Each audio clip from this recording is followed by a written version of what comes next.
Please subscribe to my channel. This is my sincere request to you. I stood in the middle of the terminal, gripping my bag strap like it was the only thing holding me together. My mother tilted her head, her voice quiet but sharp enough to slice right through my dignity. "Flights are $1,450 each," she said. "If you cannot afford it, stay behind." Before I could swallow the lump in my throat, my phone vibrated with a bank notification. $9,540. The number hit me like a physical blow. My name is Addison Perry, and standing in the center of the bustling departure hall at Charleston International Airport, I looked less like a member of the Perry family and more like a smudge on a camera lens that they were desperate to wipe away. The air conditioning in the terminal was humming, a low industrial drone that usually calmed me, but today it felt thin and insufficient against the rising heat of my own humiliation. Around us, travelers rushed with the frenetic energy of people late for vacations they had overpaid for. But my family stood in a practiced static bubble of calm, occupying the space as if they had rented the square footage of the floor itself. I adjusted the strap of my bag, a canvas tote that had seen better years, let alone days. It dug into my shoulder, heavy with the practical things I always carry because no one else ever did: painkillers, backup chargers, printed itineraries, and wet wipes. I was wearing a heather gray coat that I had bought secondhand 3 winters ago, and a pair of sneakers that had lost their bright white sheen months ago. In contrast, my sister Sloane looked like she had just stepped out of a magazine spread titled "The Modern Matriarch." Sloane was the center of gravity. She was 6 months pregnant, glowing with that ethereal, scientifically engineered radiance that comes from expensive facials and zero financial stress. She wore a flowing cream-colored maxi dress that cost more than my car insurance for the year, draped perfectly over her baby bump. Her husband, Brent, stood beside her, looking like a catalog model for casual affluence in his linen blazer, tapping away on his phone. And then there was my mother, Marjorie. Marjorie was not just standing, she was directing. She circled Sloane like a hawk, adjusting a nest, her hands fluttering to fix a stray lock of hair, smoothing a non-existent wrinkle on Sloane's shoulder. Marjorie was dressed for travel, which in her vocabulary meant cashmere silk, and a pair of sunglasses perched on her head that signaled she was ready for the paparazzi that would never come. "Chin up, Sloane. The lighting is terrible in here. You look washed out," Marjorie murmured, though her voice carried that distinct sharp frequency that only dogs and disappointing daughters could hear clearly. She snapped a photo with her phone, frowned, and adjusted the angle. "There, much better. We need to document the start of the journey properly." I stood 3 feet away, just outside the frame. Always just outside the frame. This trip was supposed to be the baby moon, a final luxurious excursion to Maui before the baby arrived. It was also, according to Marjorie, a family bonding experience, which usually meant they needed someone to handle the logistics while they drank mimosas. I had spent the last 2 weeks coordinating the dog sitter for Marjorie, confirming the limo service, and double-checking the weather patterns over the Pacific. "Addison," Marjorie said. She did not look at me. She was busy zooming in on the photo she had just taken of Sloane. "Do not slouch. It makes you look defeated." "I am not slouching, Mom," I said, my voice sounding smaller than I intended. "I was just asking if we are ready to check in. The line for the kiosks is getting long." Marjorie finally turned to me. Her gaze swept down my gray coat, paused at my scuffed sneakers, and returned to my face with a look of mild indigestion. We were surrounded by people Sloane's friends, a couple named Jessica and Todd, who had decided to join the trip last minute because they adored Hawaii, and a few distant cousins who were eager to attach themselves to the Perry brand. "Check in," Marjorie repeated, a small, cold smile playing on her lips. She looked around at the group, ensuring she had an audience. Jessica was watching. Todd was watching. Brent had looked up from his phone. "Addison, darling, we are flying business class. There is no line for us." She paused for effect. The silence stretched thin and taut. However, she continued, her voice dropping to a register that was meant to sound polite, but felt like a razor blade sliding between my ribs. "I was reviewing the final budget this morning. The upgrades were significant. Flights are $1,450 each. I blinked. I knew how much the flights were. I had looked them up weeks ago when she first proposed the idea, although back then she had mentioned looking for economy deals. Okay, I said, confusion knitting my brow. So Marjorie took a step closer to me, invading my personal space with the scent of Chanel No. 5 in judgment. So I assumed you had made your own arrangements. Surely you did not expect us to cover a ticket of that magnitude for you. You know how tight things are with the baby coming. The air left my lungs. Mom, you told me to be here at 10:00. You said the tickets were booked. I said our tickets were booked. She corrected, her eyes wide with fine innocence. I assumed you would buy your own if you wanted to come, but really, Addison, $1,450. We both know that is outside your capabilities. I could feel the heat creeping up my neck. Jessica and Todd were exchanging awkward glances, but they were not looking away. They were watching the car crash. Sloane let out a small tinkling laugh, covering her mouth with a manicured hand. "Oh, Mom, stop it," Sloane giggled, though her eyes were cold. "You are embarrassing her." "I am being practical," Marjorie said, turning back to the group, but keeping her voice loud enough for the passing travelers to hear. "Addison, if you cannot afford it, stay behind. It is not a tragedy. Someone needs to be in this state in case of an emergency. And honestly, you would probably be happier here." She gestured vaguely at my outfit. "You do not exactly scream resort wear, do you?" I gripped my bag tighter. My knuckles were white. "So I am not going. Not unless you have $1,450 to hand over to the agent right now," Marjorie said dismissively. Then she turned to Todd and Jessica, her face brightening instantly into a mask of charm. "But you two, you are all set. I handled everything. Treat on us for being such good friends to Sloane." The humiliation was a physical weight pressing down on my chest. She was paying for Sloane's friends. She was paying for the cousins, but for her own daughter, the one who had driven her to the dermatologist last week, the one who had balanced her checkbook 3 times this year. She had nothing but a bill I could not pay. Actually, Marjorie added as if an afterthought struck her. She looked at the pile of luggage, 6 massive hard-shell suitcases for Sloane alone. "Since you are here, Addison, be a dear and help Brent get these bags over to the counter. You know how his back gets. Consider it a contribution. You might not be flying, but you can still be useful like a baggage handler. It suits you." Sloane laughed again. "Mom, that is terrible." But she did not stop laughing. She took Brent's arm. "Come on, babe. Let's get to the lounge. I need sparkling water." "Go ahead, darling," Marjorie said, waving them off. "I will be right there. I just need to finish this transaction." The group began to move. They flowed away from me like water around a rock. Sloane, Brent, the friends, the cousins. They turned their backs, dragging their expensive luggage on silent wheels toward the exclusive carpet of the business class check-in.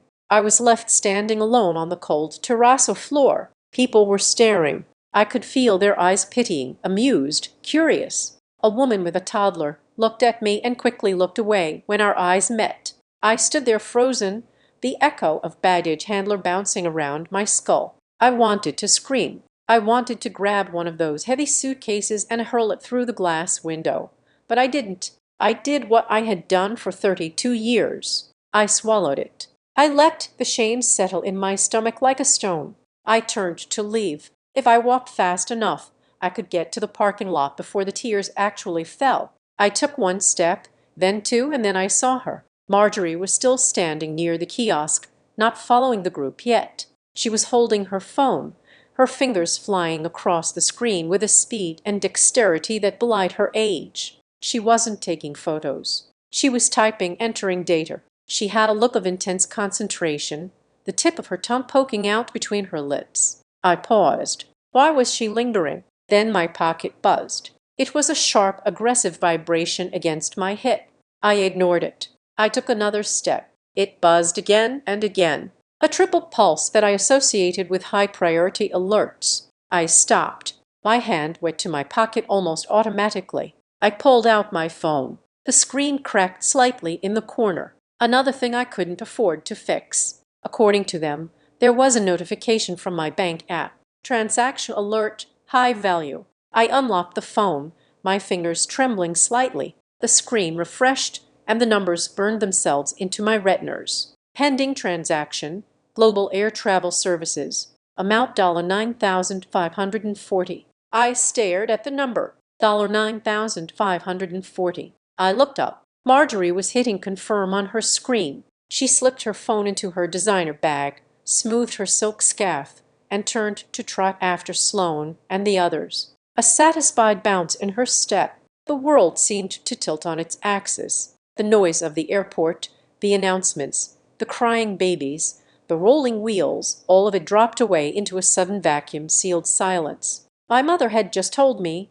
to my face in front of an audience, that flights were $1,450 and that if I could not afford it, I had to stay behind. She had shamed me for being poor. She had mocked me for being nothing more than help. And then 30 seconds later, she had charged the entire group's airfare to my credit card. She had paid for herself, for Sloane, for Brent, for Jessica, and for Todd using my money. My brain tried to process the logic. She must have had my card information saved on her browser autofill. I remembered vaguely years ago giving her the numbers when she was stranded in Chicago and needed an emergency hotel room. I had never changed the card. I had never revoked the authorization because foolishly I thought I could trust my mother with my financial safety. She didn't just exclude me. She stole from me to fund the exclusion. She didn't just want me gone. She wanted me to pay for the privilege of being left behind. I looked at the retreating figure of my mother.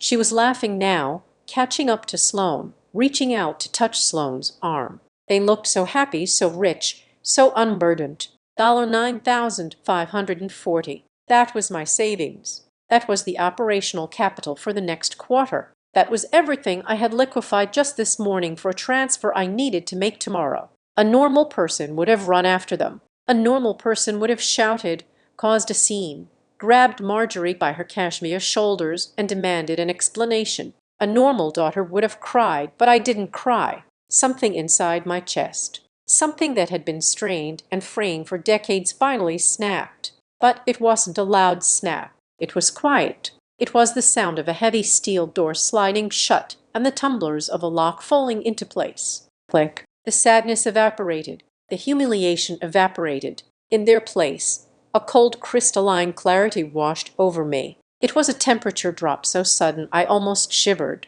I looked at the notification one last time. Pending. Okay, I whispered. My voice was steady. It sounded like a stranger's voice. I did not follow them to the business class check-in. I did not run to the gate to beg. I did not call out Mum. Instead, I turned my back on the terminal. I turned my back on the polished floors and the duty-free shops in the promise of Maui. I began to walk in the opposite direction. I walked past the baggage claim, past the confused families reuniting, and out the automatic sliding doors into the humid Charleston air, but I didn't go to the parking garage where my beat-up sedan was waiting. I turned right, walking along the pedestrian path that led away from the passenger terminals, toward the chain-link fences and the corrugated metal structures that most people ignored. I walked toward the cargo hangars to my family. The cargo area was a place for things that were unseen, dirty, and industrial. It was a place for the help. They thought I was walking away in shame to hide in my car,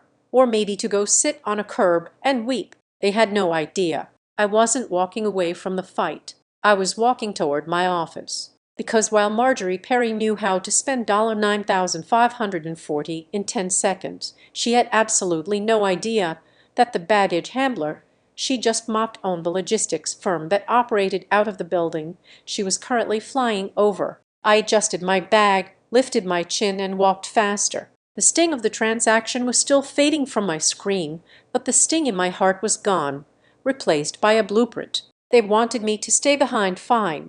I would stay behind, and from down here I was going to pull the sky down on top of them. The heat coming off the tarmac was different from the air in the terminal. It was thick, smelling of jet fuel and burnt rubber, a scent that most people found noxious, but one that I had come to associate with clarity. As I walked along the service road, the noise of the departing planes was deafening, a physical roar that vibrated in my chest, drowning out the lingering echo of my mother's voice. If you cannot afford it, stay behind. The sentence replayed in my mind, not as a fresh wound, but as a refrain I had been hearing in different variations from my entire life. This was not a sudden betrayal. It was simply the loudest version of a song they had been singing since I was a child. I looked down at my sneakers scuffing against the asphalt. They were worn, yes, practical. My mother saw them and saw failure. She saw a lack of ambition. What she didn't see was that I walked this path every single day, and you do not wear Louis Vuitton to walk through a freight zone.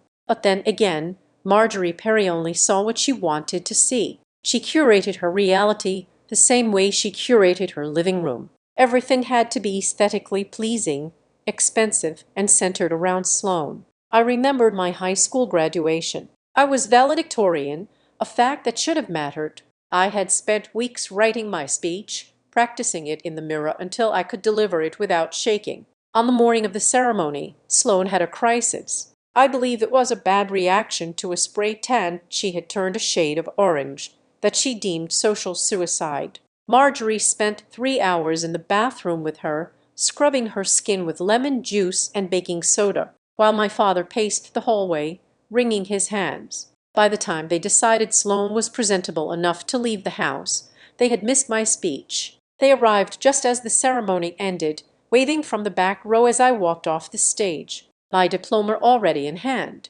"We made it for the photos, darling," Marjorie had chirped afterward, pulling me into a side hug that was careful not to wrinkle her dress. And really, speeches are so boring. You didn't miss much. I learned then that my achievements were only relevant if they could be framed on a mantelpiece, and even then, only if they didn't overshadow Sloane's latest drama. I became the background noise. I was the reliable hum of the refrigerator that you only notice when it stops working. Sloane was the chandelier, fragile, expensive, and demanding all the light. It was almost funny, walking toward the rusted, corrugated metal of the freight warehouses, thinking about how successful I had been at maintaining their delusion. To my family, I was Addison the struggler. I was Addison who did freelance computer things and odd administrative jobs. I kept my job description vague on purpose. I told them I did data entry. I told them I helped organize files for small businesses. I made myself sound boring and barely solvent because I learned very early on that, in the Perry family, money was not a resource. It was a weapon. If they knew I had it,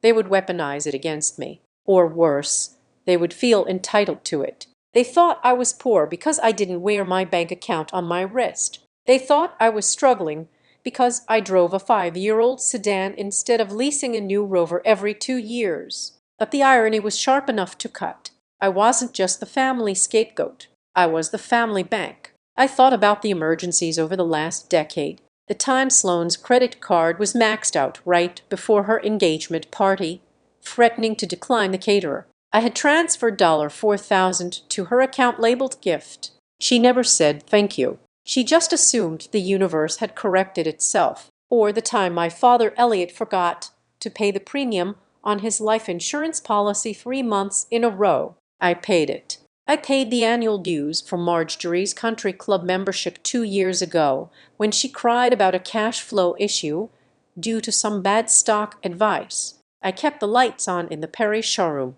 and they thanked me by treating me like the janitor. I reached the perimeter fence of the cargo area. There was a security gate here, unmanned, but heavily monitored. I didn't need to buzz in. I pulled a plain gray lanyard from my pocket, the kind that looked like it belonged to a low-level warehouse clerk, and tapped it against the reader. The light turned green. The heavy steel turnstile unlocked with a satisfying clunk. I stepped through into the domain of the unseen. Ahead of me stood Building 4B, to the casual observer, to my mother, to the wealthy tourists flying overhead in first class. It looked like a derelict hangar. The paint was peeling in strategic strips. The signage was faded, reading freight services in letters that looked like they hadn't been touched since 1995. It was ugly. It was industrial. It was perfect. I walked up to the side door, which looked like a heavy rusted slab of metal. It was actually reinforced ballistic steel.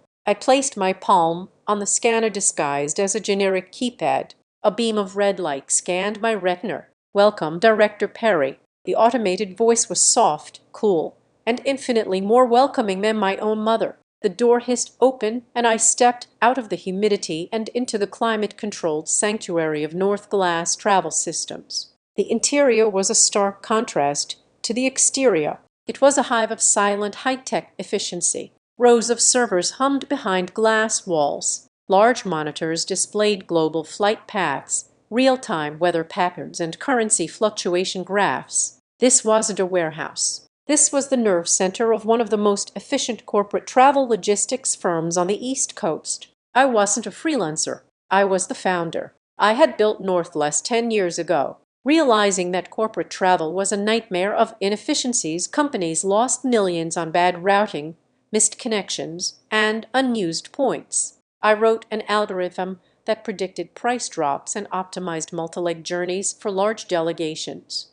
We didn't deal with tourists. We dealt with Fortune 500 companies moving executives across the globe. We handled the logistics that kept the economy moving, and we did it from a building that looked like it was about to be condemned. I walked past the main operations floor. My staff, a small but elite team of analysts and logistics experts, were glued to their screens. A few looked up and nodded. They respected me. They didn't care about my shoes. They cared about my code. Afternoon, Addison. One of my senior analysts, David, called out. "You're back early. Thought you were going to Hawaii." "Change of plans," I said, my voice steady. "Hawaii is too expensive." David laughed, thinking it was a joke. I kept walking until I reached my office at the back, a glass-walled enclosure that overlooked the server room. I shut the door, threw my bag on the sleek black desk, and sat down in my ergonomic chair. I took a deep breath, inhaling the scent of ozone and filtered air. This was my kingdom. Here I was a queen, and yet, 5 miles away at gate C4, I was a peasant. I pulled my phone out again. The notification was still there. Pending transaction, $9,540. I swiped to open the banking app. I needed to see the details. I needed to understand exactly how much they despised me. I tapped on the transaction because I owned a travel company. I could read the metadata of a transaction better than anyone. I recognized the merchant code. It wasn't just a generic airline charge. It was processed through a high-end travel concierge service, the kind that added a 20% markup for the privilege of booking over the phone. I expanded the details. 4 passengers round trip, Charleston to Maui, class premium business, lie flat, add-ons, priority boarding, extra baggage allowance, maximum, comprehensive travel insurance, cancel for any reason. My jaw tightened. They hadn't just bought tickets. They had bought the most expensive, flexible, luxurious tickets possible. Marjorie had selected the cancel for any reason insurance. That was the kicker. That was the detail that made my blood run cold. She spent an extra $800 on insurance just in case she decided not to go, protecting her comfort with my money while leaving me on the curb, and the total $9,540. I leaned back in my chair, staring at the ceiling. How did this happen? How did she have the access? I closed my eyes, forcing my memory back. It was 4 years ago. Marjorie was in Paris. She had called me at 3:00 in the morning, hysterical. Her wallet had been stolen or lost. She never clarified, and the hotel was threatening to kick her out. She needed a card on file immediately. I was half asleep. I was worried. I was the beautiful daughter. I gave her the number of my primary personal credit card, the one with the high limit that I used for business liquidity before I incorporated. I told her to use it for the hotel and then destroy the number. "You're a lifesaver, Addison. I don't know what I'd do without you." She had cried.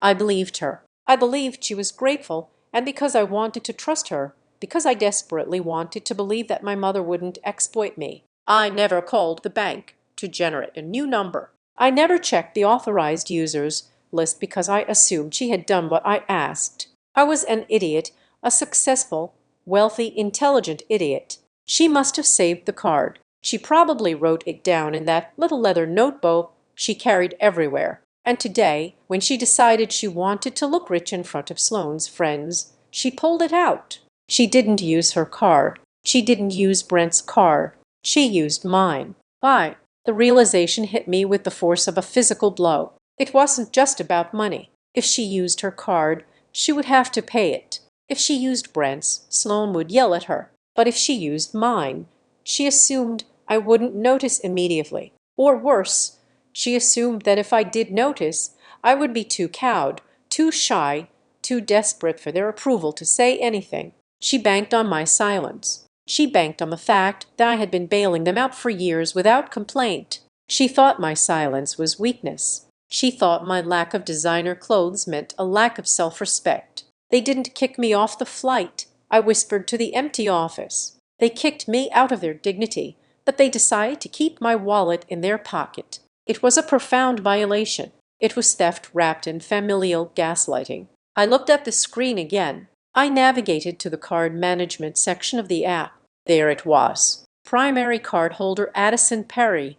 Authorized user Marjorie Perry. Seeing her name there, legally attached to my assets, felt like seeing a parasite on an X-ray. She had been there for 4 years, dormant, waiting for the right moment to feed. And today, she had taken a bite the size of a compact car. I hovered my finger over her name. My heart was pounding. This was it. If I did this, there was no going back. This wasn't just a financial dispute. This was a declaration of war. If I cut her off, the illusion of the supportive, quiet daughter would shatter. They would see me. They would hate me. But they already hated me, didn't they? They despised me enough to leave me behind. They disrespected me enough to steal from me. I thought about Marjorie's face when she told me to stay behind.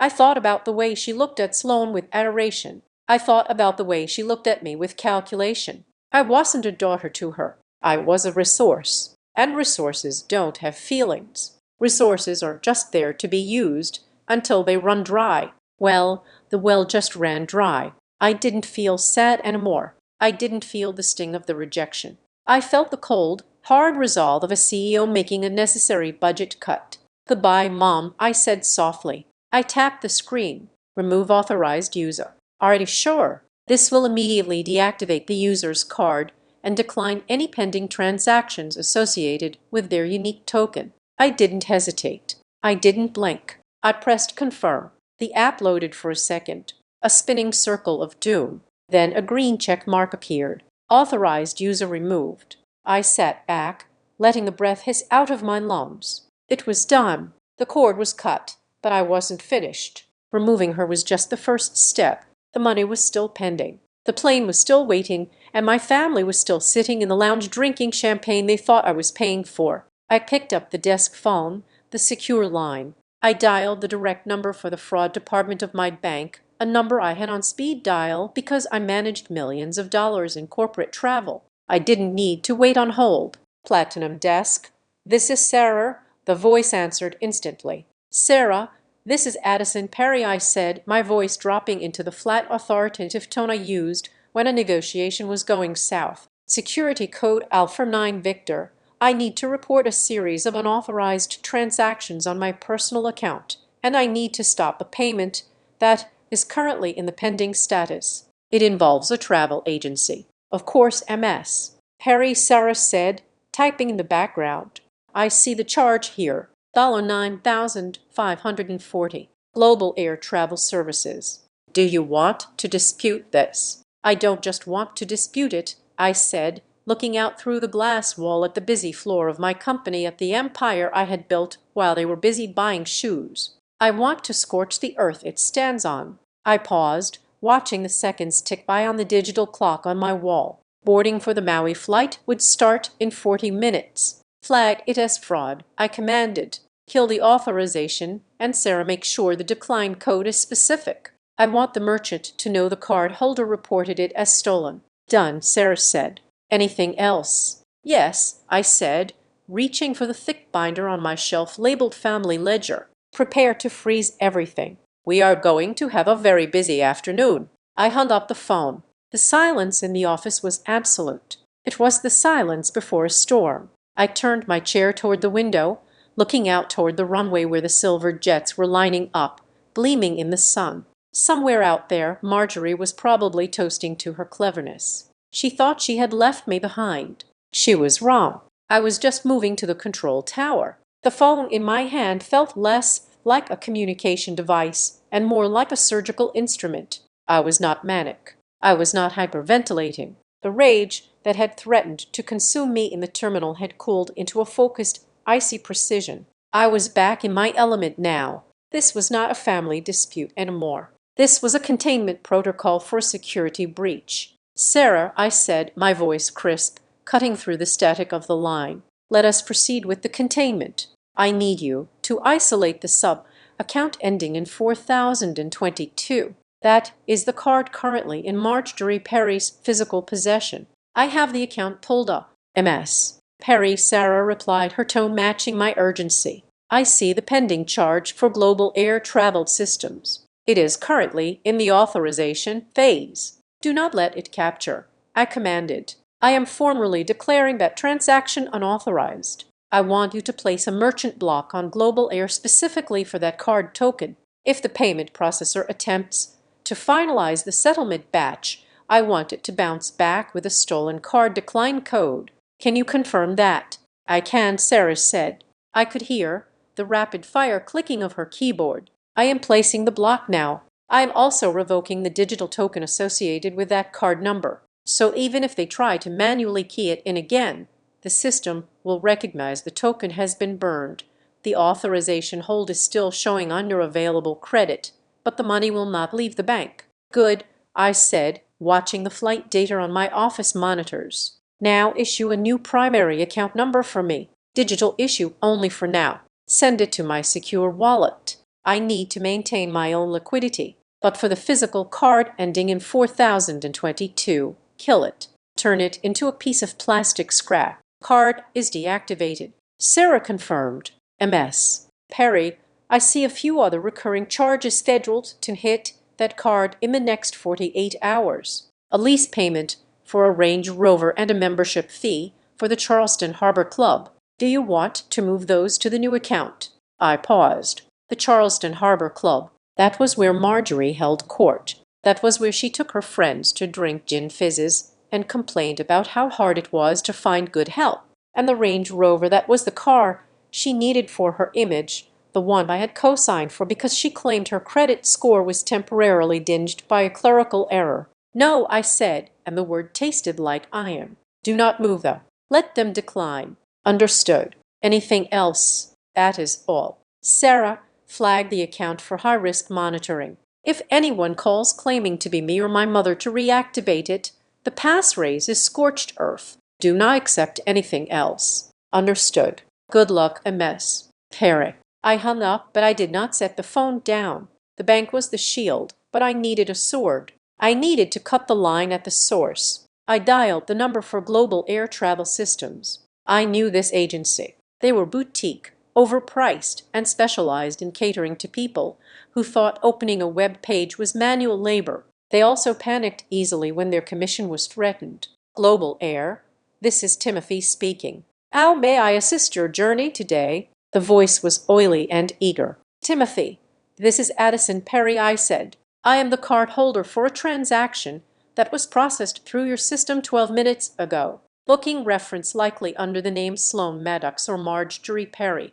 "Ah, yes," Timothy brightened the Maui group. "Wonderful itinerary. I just sent the confirmation emails. Is there a problem? Did we need to add another passenger?" "No, Timothy, we need to subtract 4. I said you need to void that transaction immediately." There was a pause. "I beg your pardon. The tickets have been issued. The policy for this fare class." "I know the policy," I interrupted.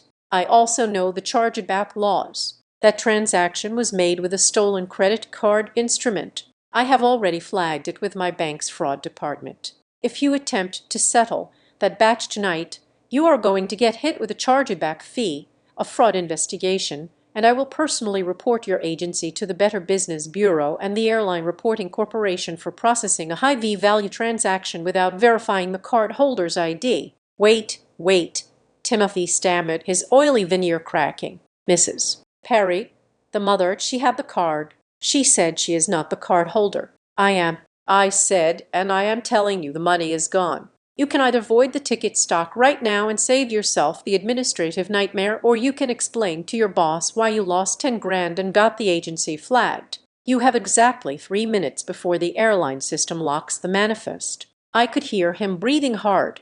He was doing the math. "I will void it," he whispered. "I am canceling the PNRs now. The tickets will be invalid upon scanning." "Thank you, Timothy," I said. "Have a lovely day." I ended the call. My hands were steady, but my heart was hammering a rhythm against my ribs. It was done. The trap was set, but I wasn't finished. The anger was a fuel source, and I had a lot of mileage left to burn. I spun my chair around and rolled over to the filing cabinet behind my desk. It was locked naturally. I keyed in the code and pulled out the bottom drawer. There, nestled between corporate tax returns and vendor contracts, was a thick black binder. The spine was labeled simply Family. I pulled it out and slammed it onto my desk. It made a heavy, satisfying thud. I opened it. This was my ledger. This was the receipt of my stupidity. For years, I had tracked every dollar I spent on them, not because I planned to ask for it back. I had long ago accepted that money given to Marjorie or Sloan was a donation to a black hole, but because I needed to know the cost of their love, I needed to quantify exactly how much it cost to be tolerated. I flipped to the summary page. The numbers were staggering. In the last fiscal year alone, I had covered $24,000 in incidental expenses. I ran my finger down the list of active autopays linked to my accounts. Sloan's car insurance, $210 a month. Marjorie's cell phone plan, including international roaming, she never turned off, $340 a month. Storage unit rental for Sloan's vintage furniture collection, which was just junk she refused to throw away, $180 a month. Streaming services, Netflix, Hulu, HBO, Disney Plus, all premium tiers, $85 a month. It was a slow bleed, a drip, drip, drip of my hard-earned capital feeding their comfort while they mocked my cheap clothes. But then my eyes caught something else. I grabbed the printed receipt that I had downloaded from the bank app before blocking the card, the detailed breakdown of the $9,540 charge. I had assumed the cost was high because of the last-minute booking and the business class seats, but looking at the passenger manifest on the receipt, the math didn't add up for just 3 people. Passenger 1, Sloan Maddox. Passenger 2, Brent Maddox. Passenger 3, Marjorie Perry. I scanned down. Passenger 4, Jessica Tate. Passenger 5, Todd Tate. I stopped. I blinked, sure that I was misreading the text. Jessica and Todd, the friends, the couple standing next to Sloan at the airport, the ones who had laughed awkwardly when Marjorie told me to stay behind. My mother had not just charged the family's tickets to me. She had charged tickets for Sloan's friends. She was treating strangers to a Hawaiian vacation, using my money while simultaneously telling me I was too poor to go. A laugh bubbled up in my throat, dark and jagged. It was absurd. It was almost impressive in its cruelty. They were drinking champagne in the lounge, celebrating a free trip, likely toasting to Marjorie's generosity while I was footing the bill for people I didn't even know. That was it. That was the final grain of sand that tipped the scale from retaliation to total war. I turned back to my computer. I didn't just want to stop the flight. I wanted to stop everything. I logged into my personal bill pay portal. Select all. I looked at the list. The car payments, the insurance, the gym memberships, the emergency loan repayment plan I had set up for Brent when he gambled away their mortgage money 2 years ago. A loan they had never paid a cent toward, leaving me to cover the monthly installments to keep the bank off their backs. I clicked Cancel Recurring Payments. Warning: this may result in late fees, service interruption, or repossession of assets. Do you wish to proceed?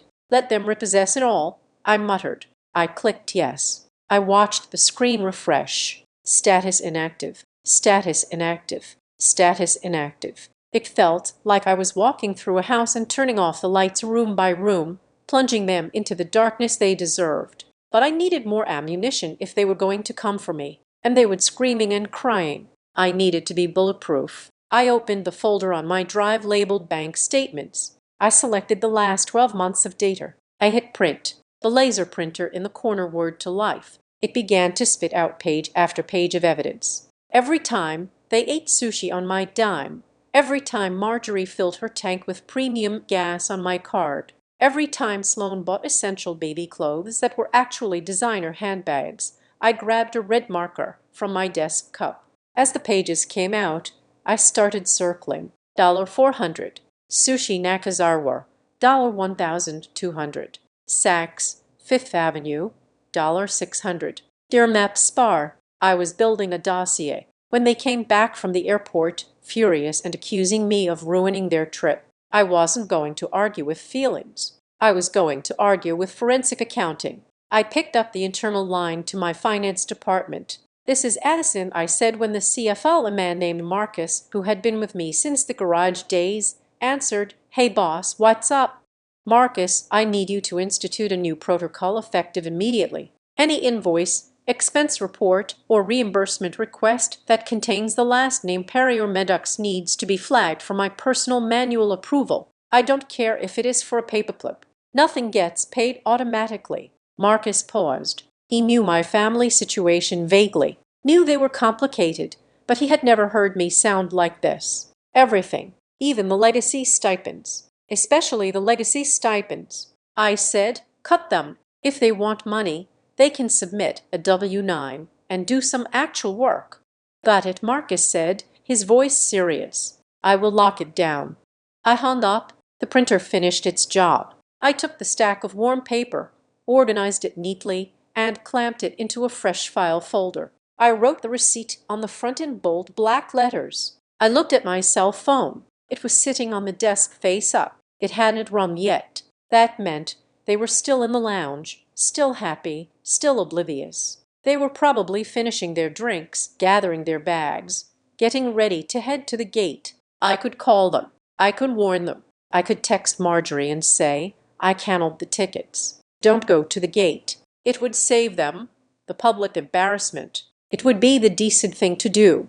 I looked at the notifications on my screen. No missed calls, no texts asking if I was okay, no apology for leaving me behind. They didn't care if I was humiliated. Why should I care if they were? I reached out and held the power button on my phone. Slide to power off. I slid my thumb across the screen. The device went black. Silence. I turned my attention back to the large monitor on my wall, the one displaying the live departure board for Charleston International Airport.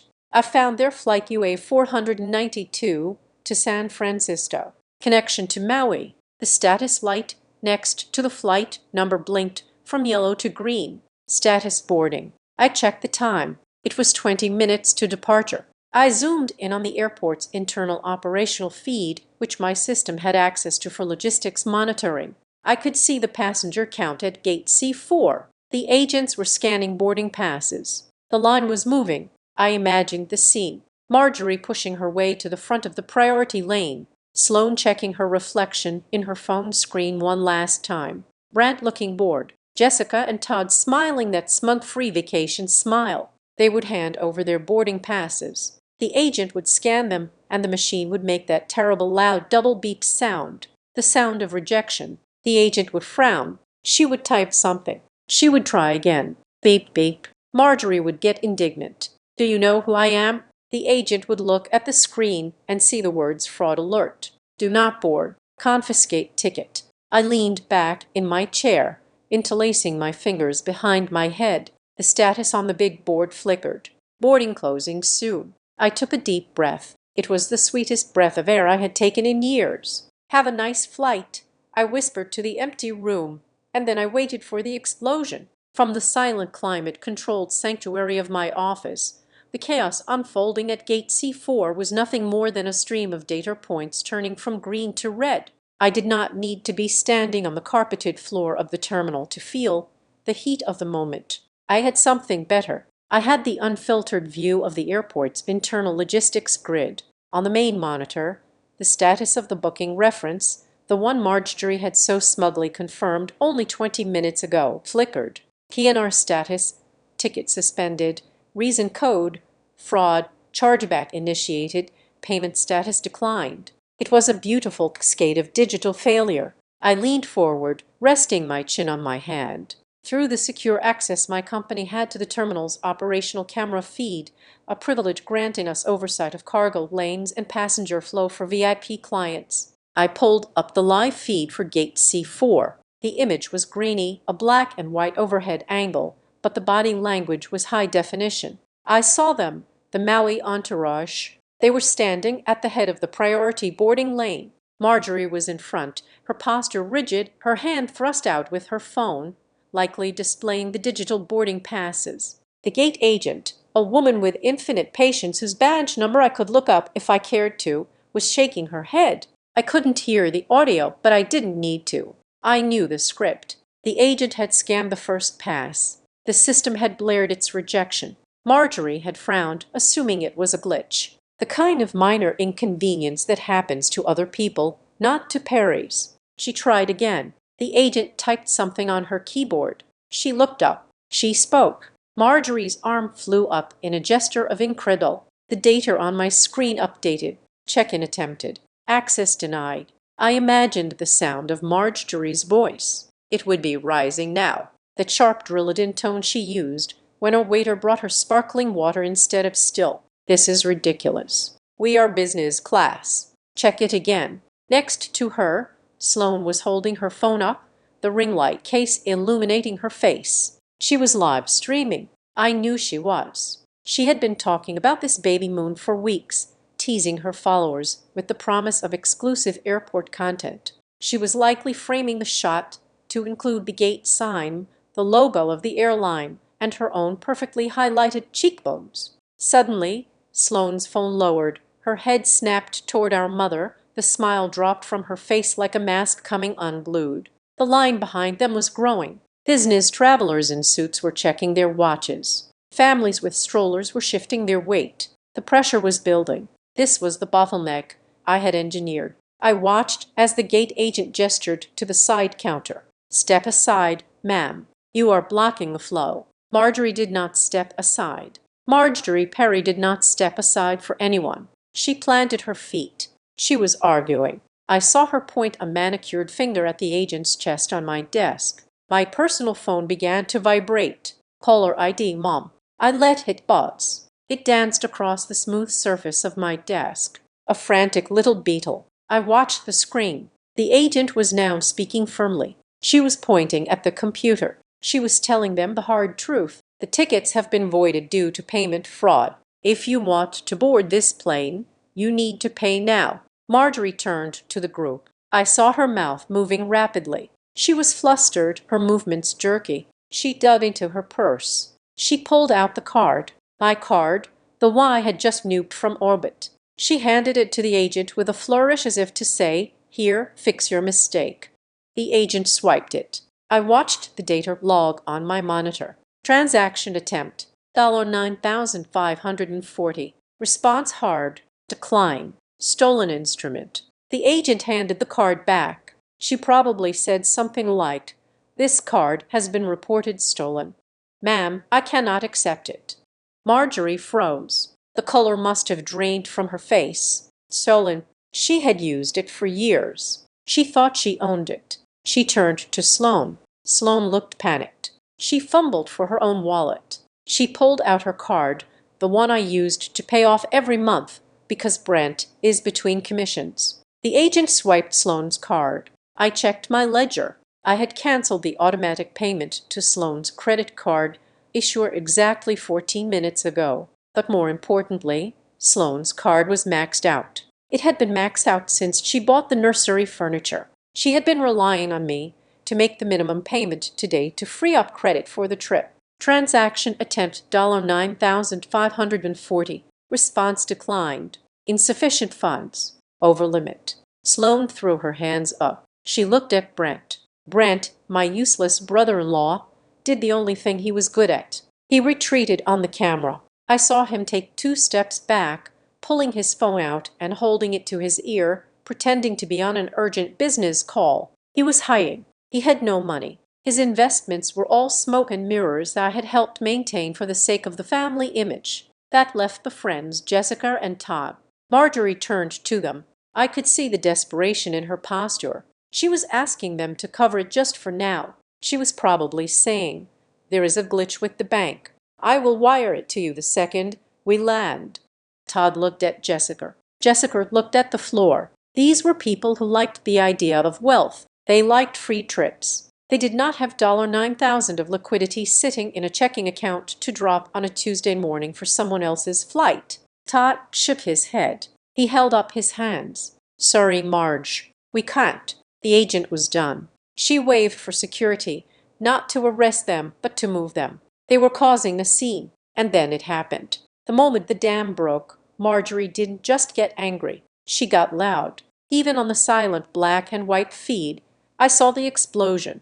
She slammed her hand on the counter. She turned to the crowd, to the line of people staring at them, and she screamed. I didn't need the audio feed because my phone lit up with a text from a contact I had in airport security. A favor from an old contract. Text from my TSA. "Hey boss, your mom is at gate C4 screaming that her daughter stole her money. Says the card belongs to Addison Perry. She is making a scene." I smiled. A cold, thin expression. Marjorie had just outed herself. In her rage, in her attempt to play the victim, she had screamed my name. "This is Addison's card. Why is it declined?" She must have done this. She had just announced to Sloane's rich friends, to the business partners, to the entire terminal, that the rich matriarch Marjorie Perry was traveling on her baggage handler daughter's dime. She admitted she wasn't paying. She admitted she was using me. Sloane was mortified. On the screen, she was no longer filming.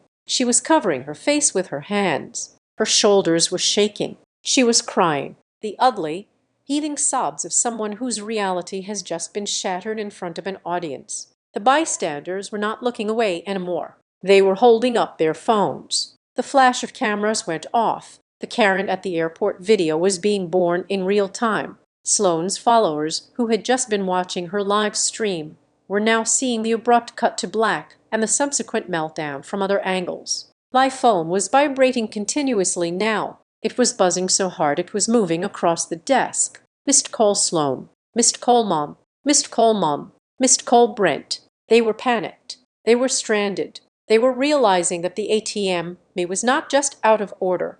It had been removed from the wall. I picked up the phone. I did not answer. I swiped the notifications away. I opened the messaging app. I typed one message. I sent it to a group chat named Perry Family that they usually used to tell me what groceries to buy. "You said I had no money. You said if I could not afford it, I should stay behind. So I removed my money from your pockets. If it is not your money, do not buy it." Sent. I watched the screen on the camera feed. I saw them all look down at their phones simultaneously. Marjorie read it. Her head snapped up, looking around wildly as if she expected me to be hiding behind a potted plant. She looked furious, but for the first time, she also looked small. The grandeur was gone. The director facade had crumbled. She was just an old woman with a declined credit card and a lot of luggage she couldn't afford to check. Sloane read it and slumped against the wall, sliding down until she was crouching on the floor, her expensive cream dress mopping up the airport dust. The gate agent closed the door to the jetway. The flight was closed. The plane was leaving. Jessica and Todd were already walking away. They didn't even look back. They were distancing themselves from the disaster, dragging their carry-ons back toward the exit. The free ride was over, and they weren't sticking around for the foreload. Marjorie was alone with her family, standing amidst a fortress of suitcases that were not going to Maui. My phone buzzed again. A text from Marjorie. I opened it. It was written in all caps. A digital screen. "You ungrateful brat. You embarrassed us in front of everyone. Fix this now or do not ever call me Mom again." I stared at the words years ago. That threat would have terrified me. It would have sent me scrambling to apologize, to fix it, to beg for forgiveness. The fear of losing my mother's love was the leash she had used to choke me for 3 decades. But looking at her now, a pixelated figure on a security monitor, screaming at airline staff because she couldn't steal from me anymore, I didn't feel fear. I didn't feel loss. I felt lighter. I typed my reply slowly, savoring every letter. "Finally, you told the truth. You only want a mother-daughter relationship when the payment goes through. Enjoy the drive home." I blocked the number. I looked back at the monitor. Marjorie was staring at her phone, her mouth open. She looked like she had been slapped. Director Perry. I spun my chair around. My assistant, erratic but brilliant, was standing in the doorway holding a tablet. We have a situation with the West Coast server. But are you okay? You look. I am fine, I said, my voice steady and calm. I am better than fine. I turned off the monitor, severing the visual link to the gate. I didn't need to see them anymore. They were the past. Actually, I said, standing up and smoothing my gray coat, I am excellent. Let us get to work. I have a feeling we are going to have a very productive afternoon. The gate was closed, the bridge was burned, and for the first time in my life, I wasn't the one left standing in the smoke. They were. The structure of my sanctuary was designed to be repulsive from the service road, where the delivery trucks idled. Building 4B looked like a relic of the industrial age that had been left to rot. The corrugated metal siding was a patchwork of faded grays and peeling rust. There were no windows on the ground floor, only high grime-streaked vents that suggested the air inside was as stale as the exterior was depressing. It was the kind of building people drove past and instinctively locked their car doors, assuming it housed nothing more than spare tires and minimum wage to spare. I loved it. It was the perfect filter. I walked down the long corridor from the server farm back toward the executive wing. I had taken a moment to physically check the cooling units, a habit I couldn't break, and now I was crossing the threshold that separated the machinery from the command center. I stopped at the heavy blast-proof door that divided the zones to the uninitiated. It looked like a fire exit in a basement. I leaned forward. A beam of red light swept across my eye. Retina verified. I placed my palm on the scanner. Identity confirmed with a pneumatic hiss. The heavy door slid open and the illusion of the warehouse vanished. I stepped into the hum of North Glass Travel Systems. The air here was crisp, filtered, and smelled faintly of ozone and expensive coffee. The lighting was not the buzzing fluorescent of a garage, but the soft recessed glow of a high-end technology firm. The floors were polished concrete, sleek and modern. Glass walls separated the conference rooms where teams of analysts were currently dismantling the logistical nightmares of Fortune 500 companies. On the main wall, a massive digital map of the world tracked our active client movements. Thousands of tiny lights pulsed in real time, planes in the air, cars on the ground, executives moving from point A to point B under our watch. Good afternoon, Director Perry, a junior analyst named Kevin said as he walked past, holding a tablet. The Singapore routing algorithm is up 3% in efficiency since the patch. Excellent work, Kevin, I said, not breaking stride. Keep monitoring the fuel surcharge variables. Will do, Director. I felt the familiar settle of authority on my shoulders here. I wasn't the daughter who wore old sneakers. I was the architect of a system that moved millions of dollars of human capital every day. I reached the frosted glass doors of my executive suite, intending to bury myself in the quarterly projections and forget the disaster at the airport. But before I could touch the handle, my executive assistant, Eleanor, stepped out. She looked flustered, which was rare. Eleanor had managed logistics for military convoys before she came to work for me. She did not rattle easily. Director, she said, her voice tight. Security at the perimeter gate just radioed. We have a situation. I paused. Is it a delivery issue? No, ma'am. It is a disturbance. There is a woman at the main vehicle gate. She is screaming. She is demanding to see the quote person who handles the money. She is refusing to leave. I felt a cold prickle at the base of my neck. I didn't need to ask for a description. Put it on the main screen, I said, walking past her into my office. Elena tapped her tablet, and the large monitor on my wall switched from the global map to the live feed from Security Camera 1, located at the rusted chain-linked gate that marked the entrance to our lot. The image was held in 4K, a sharp contrast to the dirty environment it was recording. There she was, Marjorie Perry. She looked like a peacock stranded in a landfill. She was still wearing her traveling outfit, the silk scarf, the designer sunglasses, the linen trousers that cost $600. But now she was standing in the gravel and oil stains of the cargo access road. Her luggage was nowhere to be seen. She must have left it with Sloan, and the others at the curb to take a cab here. She was gripping the bars of the pedestrian gate, shaking them. Her mouth was moving in a rhythmic, violent way that I recognized instantly. She was shrieking. "Ordio," I commanded. The sound filled the room. "No, she isn't there. Do not lie to me. I am her mother. Open this gate immediately. This is kidnapping. This is theft." A calm voice belonging to Marcus, my head of physical security, cut in over the intercom. "Ma'am, this is a private facility. You are trespassing. Please step back from the gate." "Trespassing!" Marjorie screamed, her voice cracking. "My daughter works in this dump. Addison, Addison, I know you are hiding in there. Come out here and fix this card right now. I will call the police. I will tell them you stole family funds." Elena looked at me, her eyes wide. "Director Perry, do you want me to call the police? She is making threats." I watched the screen. Marjorie looked deranged.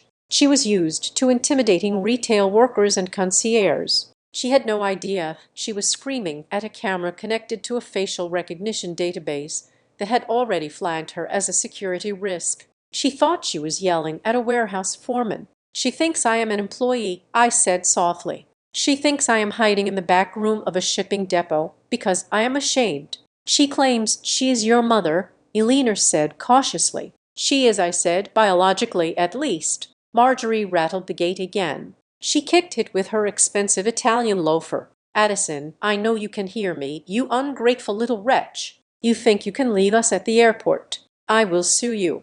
I will have you fired. I will speak to your boss." I laughed. It was a dry, hollow sound. She wants to speak to the boss. I turned to Elena. "Tell Marcus to stand down. Do not open the gate, but unlock the pedestrian access door. I will handle this." "Director, are you sure?" Elena asked. "She seems unstable." "She is not unstable. She is just broke," I said. "There is a difference." I checked my reflection in the dark glass of the monitor. I was still wearing the gray coat. I was still wearing the scuffed sneakers. I looked exactly as I had at the airport. I didn't need to put on a power suit to have power. I owned the building. I walked out of the office, down the sleek hallway and toward the main entrance. I moved through the layers of security, the glass doors, the steel blast doors, the reception area where the logo of North Blast Travel Systems was etched into a slab of granite. I pushed open the final heavy metal door that led to the outside world. The heat hit me instantly, thick and humid. The noise of the airport jet screaming overhead was deafening. I walked across the small employee courtyard toward the main gate. Marjorie saw me coming. She stopped shaking the fence. She straightened her spine, adjusting her sunglasses, trying to reclaim some shred of dignity now that she had an audience. She saw my gray coat, my messy hair, and I saw the sneer return to her face to her. I still looked like the help. "Finally," she shouted over the roar of a departing 747. "Did you finally decide to stop hiding? Do you have any idea how humiliating this has been? Sloan is crying in the taxi stand. You have ruined everything." I stopped 5T from the gate. I did not unlock it. I stood there, hands in my pockets, looking at her through the diamond-shaped holes of the chain-link fence. "You should go home, Mom," I said. My voice was calm, carried by the silence that followed the jet. "It looks like rain." "Open this gate," she demanded, pointing a finger at me through the fence. "I am not going anywhere until you reactivate that card and apologize to your sister. Do you know what you have done? You have committed fraud. I will call the police and tell them you embezzled that money." "Embezzled?" I asked. "From whom? It is my account. It is my name on the statement. You were an authorized user, and now you are not. It is family money." She shrieked. "Everything you have is because of us, because we let you live in our house, because we tolerated you, and this is how you repay us, by working in some filthy warehouse and hoarding your paycheck." She looked around with disdain, sneering at the peeling paint of the exterior wall, at the freight services sign that hung crookedly above the bay door. "Look at this place," she scoffed. "It suits you. Ugly, dirty, hidden away, just like your life. You belong here, Addison, among the trash." I stared at her for the first time. Her words didn't hurt. They felt like arrows bouncing off tank armor. "You are right," I said. "This place is hidden. It is designed that way. I took a step closer to the gate. But you are confused about one thing, Marjorie. I dropped the mum. Her eyes narrowed. I do not work here, I said. She rolled her eyes. Oh, stop lying. I see your little lanyard. I see your cheap shoes. What are you? A dispatcher. A secretary. Go get your manager. I want to speak to the owner of this facility. I will tell them their employee is a thief. I smiled. It was the first genuine smile I had worn all day. You want to speak to the owner? I asked. Yes. Now. Okay, I said. I turned around and signaled to the security booth. Marcus opened the pedestrian door, just the outer layer. The buzz sounded buzz. The heavy steel door next to the gate clicked open. Marjorie looked triumphant. She thought she had won. She pushed the gate open and stepped into the courtyard, her heels clicking on the pavement. She marched toward me, her hand raised as if she were about to strike me or grab my ear. Like I was a child. About time, she hissed. Now take me to your boss. I am going to ensure you never work in this town again. You are standing on private property, I said. Not moving. I do not care. Nur. She tried to brush past me, heading toward the building entrance. I let her pass. I let her walk right up to the glass double doors of the main lobby. The doors were tinted, reflecting her angry, distorted face. But as she got close, the motion sensors triggered. The glass door slid open with a smooth, expensive whoosh, and Marjorie froze. She was expecting a loading dock. She was expecting pallets of boxes and sweating men in forklifts. Instead, she was staring into the atrium of North Glass Travel Systems. She saw the three-story waterfall feature in the lobby. She saw the reception desk made of imported Italian marble. She saw the massive digital wall displaying complex flight analytics. She saw the staff men and women in tailored suits walking with purpose, carrying tablets and laptops.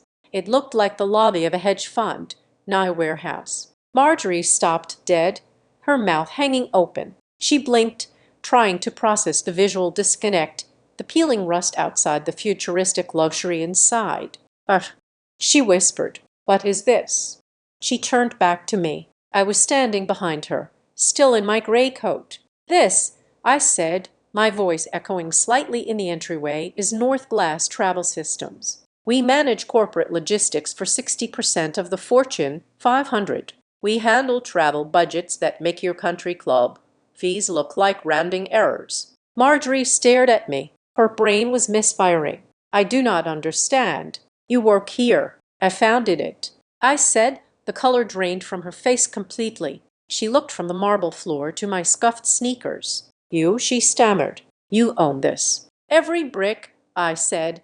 "Every server and every dollar that passes through it." I walked past her. I walked into the lobby, into the cool air. The receptionist, a young woman named Sarah, looked up and smiled. "Welcome back, Director Perry," Sarah said clearly. "I have the legal team online, too, for you."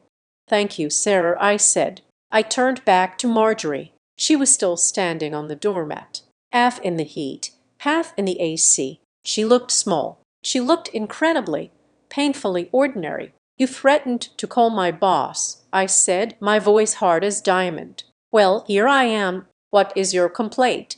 Marjorie made a sound like a fish gasping for air. Her eyes darted around the lobby, seeing the wealth she had always craved, seeing the power she worshipped, and realizing it belonged to the daughter she had treated like a servant. "Addison," she breathed, her voice trembling, "you have all this, and you let me worry about money." "I never let you worry," I said. "I paid for everything. I paid for the cars. I paid for the trips. I paid for your image. I used the profits from this company to subsidize your delusions of grandeur because I wanted a mother." I stepped closer, blocking her view of my empire. "But you made it very clear at the airport. You only want people who can afford the ticket." "Well, I can afford the plane, Marjorie. I can afford the airline." Marjorie reached out a hand, her fingers trembling. She looked like she wanted to touch the sleeve of my cheap coat, as if hoping the fabric would turn to gold under her fingers. "Addison, darling, please, we are family. This is wonderful. We can." "No," I cut her off. "We cannot." I pointed to the door. "You are trespassing," I said, "and, unlike the airport, I do not need a ticket agent to remove you." "Addison," she cried, the tears starting now, tears of greed, not sorrow, "you cannot do this. I am your mother. You are a woman who just tried to break into a secure facility." I said. I looked at the security guard standing by the console. "Marcus, please escort this visitor off the premises. She is not on the authorized list." "Yes, Director," Marcus said, stepping forward. He was 6'4" and not smiling. Marjorie looked at me one last time. She saw the logo on the wall. She saw the respect in the eyes of my staff. And she saw me. For the first time in 30 years, she actually saw me. "Addison," she whispered. "Goodbye, Marjorie." I said, "Flights are expensive. I hope you saved enough for the taxi home." I turned my back on her. I walked toward the elevators, listening to the sound of Marcus firmly guiding her out, her heels scraping against the pavement as she resisted, her voice fading as the heavy glass doors slid shut, sealing my world away from hers. I stepped into the elevator and pressed the button for the top floor. As the doors closed, I caught a glimpse of my reflection in the polished steel. I didn't look like a baggage handler anymore. The adrenaline from the confrontation in the lobby had faded, replaced by a cold clinical need for dissection. I was no longer standing in the heat of the afternoon sun. I was seated in what my staff called the war room, a soundproof conference area lined with whiteboards and secure terminals. Across from me sat Elias, a forensic accountant I had kept on retainer for corporate audits. Elias was a man of few words and even fewer emotions. He treated numbers like crime scenes. And today he was looking at massacre. "It is not just the credit cards, Addison," Elias said, sliding a tablet across the polished mahogany table. "The $9,540 for the flight was just a crime of opportunity. What I am seeing here going back 18 months is structural." I looked at the spreadsheet. It was a kaleidoscope of red ink. "Explain," I said, leaning forward. "Look at these transfers." Elias pointed a stylus at a series of transactions labeled consulting fees and venue coordination. They were recurring payments, usually around $2,000 or $3,000, paid out from my personal account to an entity called Maddox Strategic Partners, LLC. "I remember these," I said, frowning. "Sloan told me Brent was starting a consulting firm to help small businesses with digital marketing. She asked me to invest to help him get off the ground. She said it was for software licenses and office space." "Right,"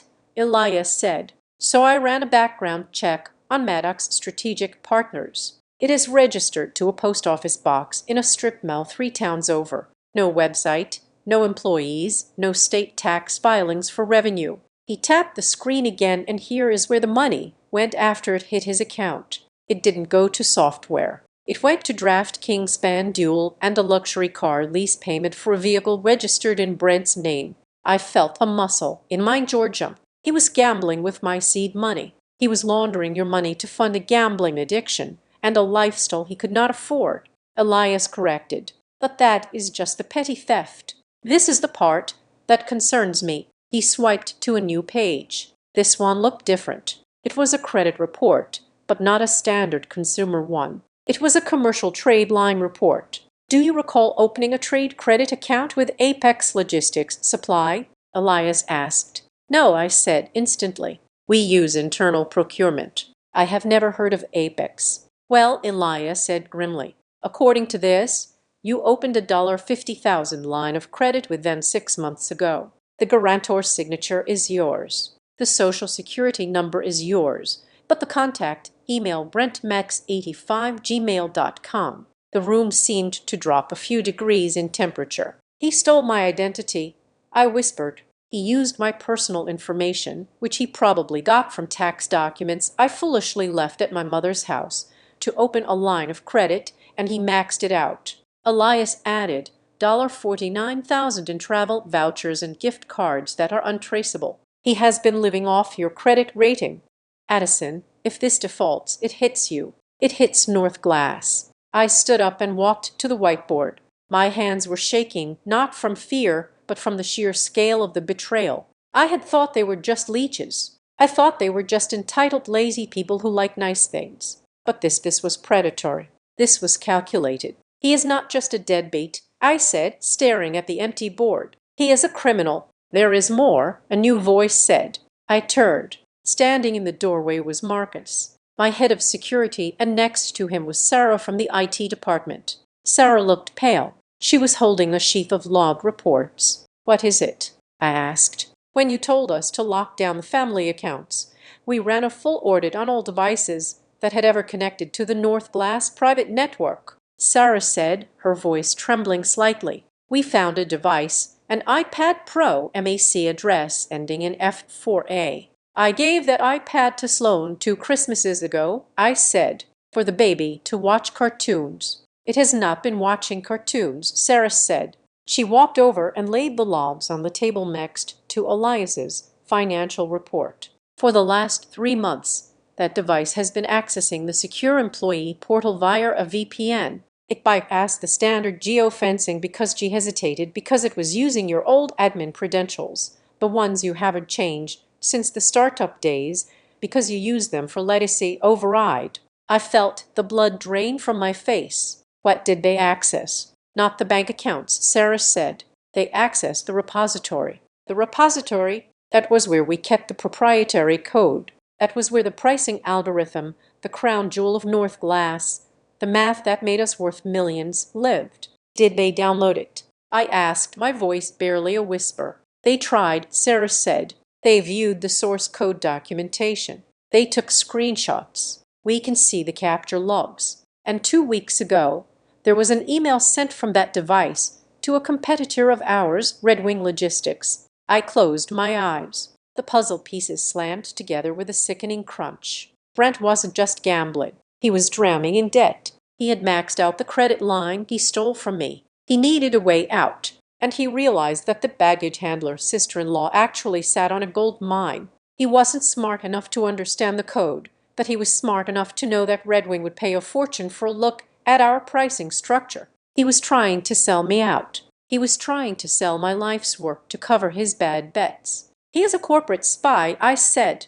"My brother-in-law is attempting industrial espionage." "We have the IP logs," Sarah said. "We have the timestamps. We can prove the device was in his possession because the GPS data matches his check-ins on Facebook." I looked at the table. On one side, financial fraud. On the other, intellectual property theft. "Get Veronica," I told Alina, who was taking notes in the corner. "I need general counsel now." 10 minutes later, Veronica sat at the table. She was a shark in a silk blouse, the kind of lawyer who ate non-compete agreements for breakfast. She listened to Elias. She listened to Sarah. She looked at the proofs. "We have him," Veronica said, her voice flat and dangerous. "Identity theft, wire fraud, computer fraud and abuse act violations, theft of trade secrets. Addison, we are talking about federal charges. 10 years minimum. If we go to the FBI with this,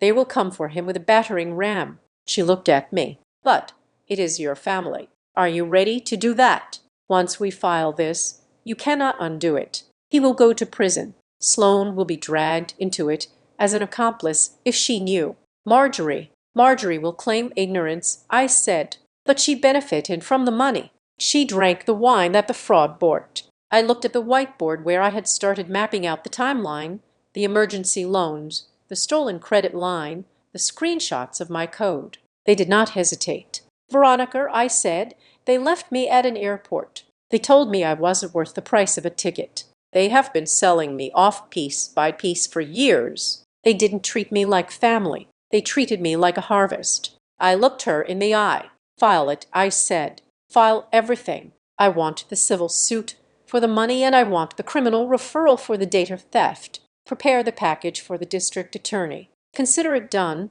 Veronica said, closing her laptop. "I will have the draft complaints ready by tomorrow morning."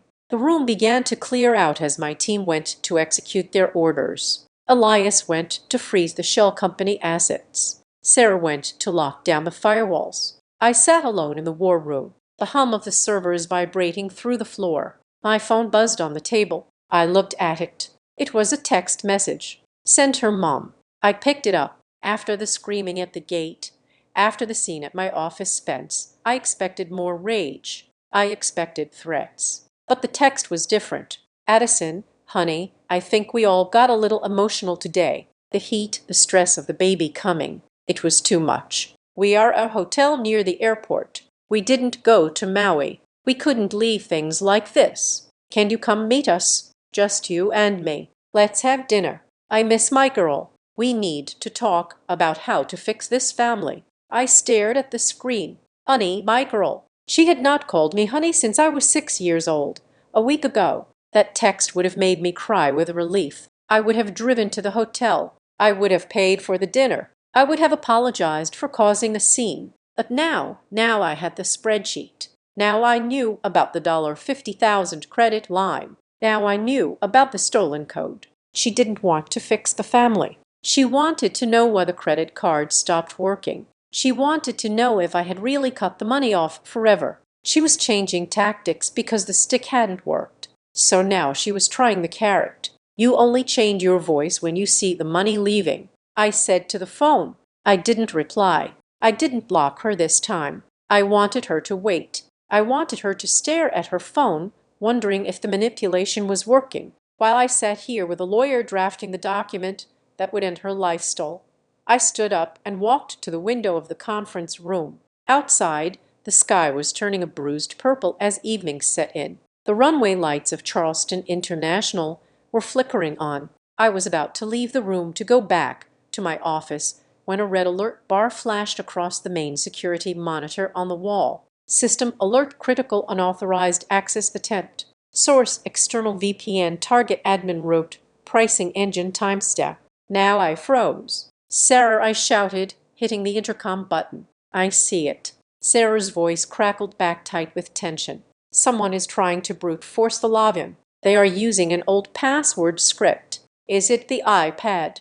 I asked. No, Sarah said. It is a laptop, but the IP address it is coming from the hotel Wi-Fi at the airport Marriott. I looked at the text message from Marjorie again. We are at a hotel near the airport. A cold smile touched my lips. They weren't just asking for a truce. While Marjorie was texting me sweet nothings to distract me, Brent was sitting in the hotel room, frantically trying to break into my system one last time to steal the only thing they had left to sell. They were trying to rob the house while inviting the owner to dinner. Let them try, I said into the intercom. Do not block it yet, Sarah. Let him think the door is creaking open. I want to see exactly how greedy he is. The red light on the screen pulsed like a heartbeat. Someone was knocking on the door in the dark, and they had no idea that the monster they were afraid of was waiting on the other side, holding the key. The red alert bar on the wall monitor was not a panic signal to me. It was an invitation.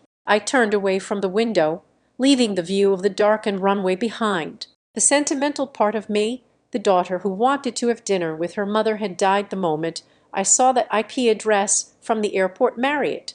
Now only the CO remained. Sarah, I said, my voice low and devoid of any tremor. Do not block the connection. Not yet. I walked back to the head of the table in the war room. Veronica, my general counsel, was already typing furiously on her laptop. Elias, the forensic accountant, was organizing the digital paper trail. They looked up as I approached. They saw the shift in my demeanor. The grieving daughter was gone. The predator had arrived. He is knocking on the door, I told them, gesturing to the screen where the login attempts were scrolling. He is using a brute force script. It is crude, loud, and desperate. He is trying to break a window because he does not have the key. If we let him in, he could damage the architecture, Sarah warned, her fingers hovering over her kill switch. He could delete files. He could plant malware. We are not going to let him into the house, I corrected her. We are going to build a shed in the backyard, paint it to look like the house, and watch him set it on fire.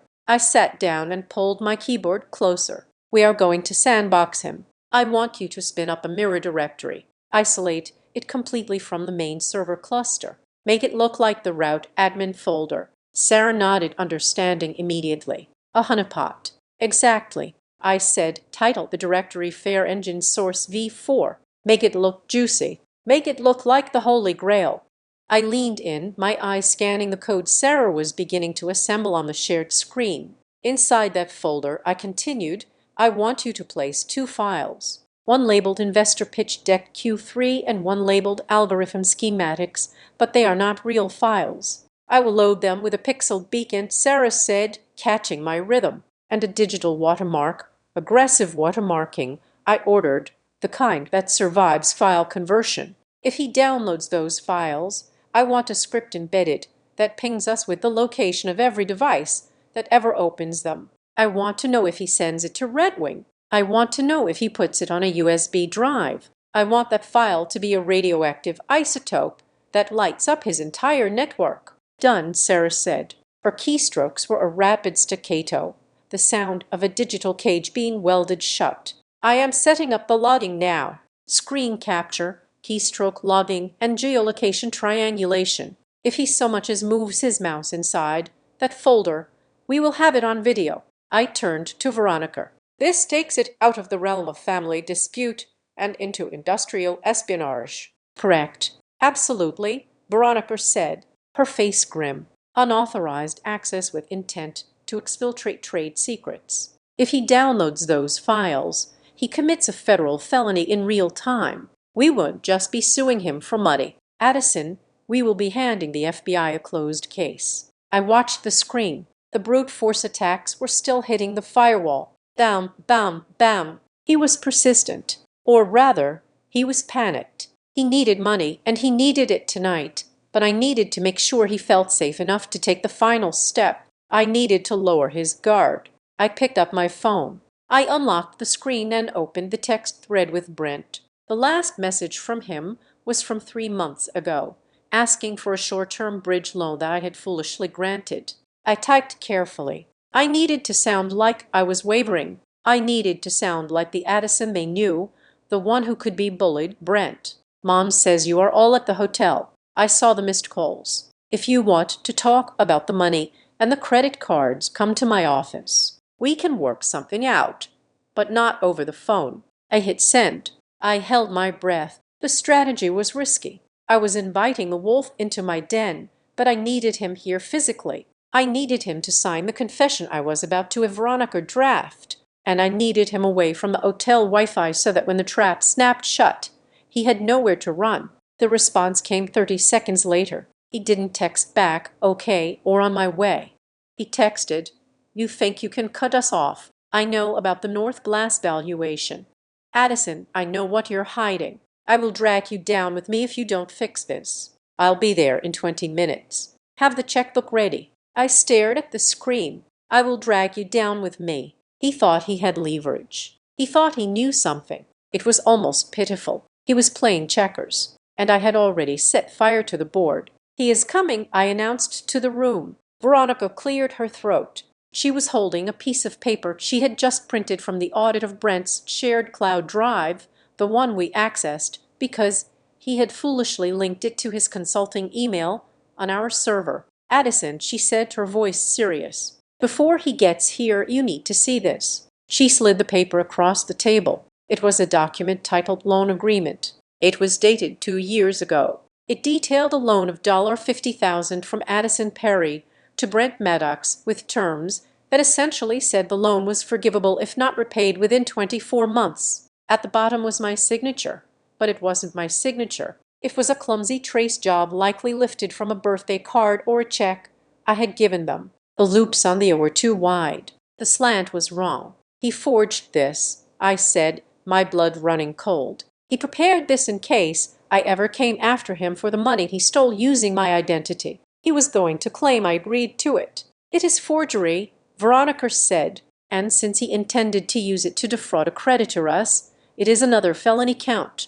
But it tells me something else about his mindset. He has been planning to burn you for a long time, Addison. This wasn't an accident. This was an exit strategy. I crumpled the paper in my hand. The last shred of guilt I felt about what I was about to do evaporated. They hadn't just used me. They had prepared a legal coffin for me just in case I ever stopped being useful. Get the district attorney on the line, I said to Veronica. Use the contact we established during the data bark investigation last year. Tell him we have an active intrusion and a suspect en route who has already committed identity theft and forgery.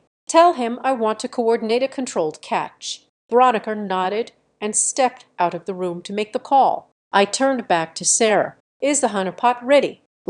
Sarah said, I have opened port 8080. It is the only door unlocked. If he scans our network, it will look like a vulnerability in the legacy system. He will think he found a back door. Revoke every other token, I commanded. Kill the VPN access for the iPad. Kill the old admin credentials. Force him through that one specific door. I want to guide him down the hallway right into the trap. Done, Sarah said. All other access points are dark. I stood up and smoothed my gray coat. I needed to prepare the stage. Marcus, I radioed the security chief. Go ahead, Director. Marcus' voice came back solid and reassuring. Mr. Maddox will be arriving at the main gate in approximately 15 minutes. He will likely be aggressive. He may be shouting. Do you want us to hold him at the perimeter? No, I said. Let him in. Treat him like a VIP. Open the gate. Open the doors. I want him to feel powerful. I want him to feel like he bullet his way in. I paused, checking the camera feed of the lobby. Escort him to conference room B, the glass one near the front. Do not bring him back to the war room. And, Marcus, make sure the network jacked in conference room B is patched directly into the honeypot server, not the main network. If he plugs in, he goes exactly where we want him. Understood, Marcus said. We will roll out the red carpet to the cell. I walked over to the whiteboard and erased the timeline I had drawn. I didn't want him to see that we knew everything. I wanted him to think I was scrambling. I looked at the investor deck file on Sarah's screen. It sat there innocent and deadly. A file that contained nothing of value yet cost everything to steal. Why? Elias asked from the table. He was stacking the financial evidence into a neat pile. Why go through all this theater? We have enough to arrest him now for the credit card fraud, because credit card fraud gets him probation and a payment plan he will never honor. I said, turning to face the accountant. I do not want my money back. Elias, I want them to understand that they cannot touch me. If I arrest him for fraud, he is a victim of bad luck. If I catch him stealing the source code, he is a predator who picked the wrong prey. I looked at the clock. 7:55 in the evening. Besides, I added, a dark satisfaction settling in my chest. He said he wanted to drag me down. I'm just giving him the rope. Veronica re-entered the room. The aider is on board. He says if we can get him to admit to the forgery or capture him downloading the proprietary data, they will authorize an immediate arrest warrant. He is sending a detective to wait in the security office. They will be here in 10 minutes. Perfect, I said. The stage was set. The script was written. The actors were taking their places. My phone buzzed again. Brent, at the gate, tell your monkey to let me in. I didn't reply. I nodded to the screen where the security feed showed a rental car, a flashy convertible, naturally pulling up to the gate. Brent was behind the wheel, looking furious and red-faced. I watched as the gate slid open. I watched as he drove through, believing he had intimidated me into submission. He didn't see the cameras tracking his tires. He didn't know that the monkey at the gate was a former Special Forces operator who was currently logging his arrival time for a police report.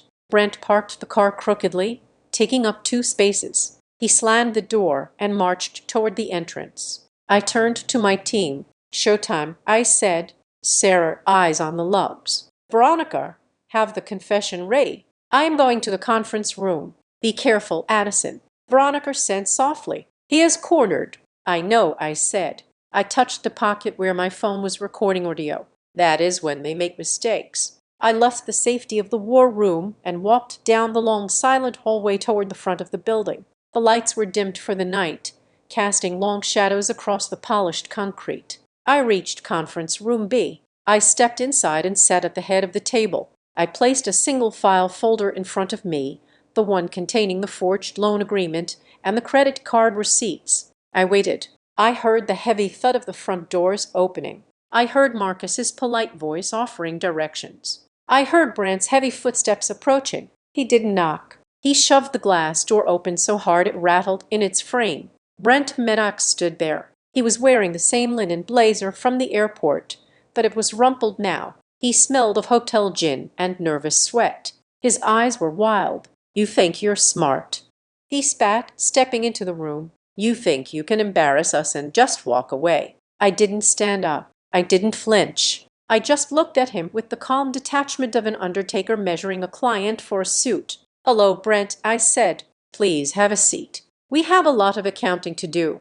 Behind him, unseen in the shadows of the lobby, the elevator indicator light turned red. The detective had arrived. But Brent didn't look back. He looked at me, and then he looked at the network port in the center of the table. He reached into his bag and pulled out his laptop. "I'm not here to talk," he said, opening the lid. "I'm here to take what's mine." He plugged the Ethernet cable into the wall in the war room. Sarah's screen flashed. "Connection established. Target in the honeypot."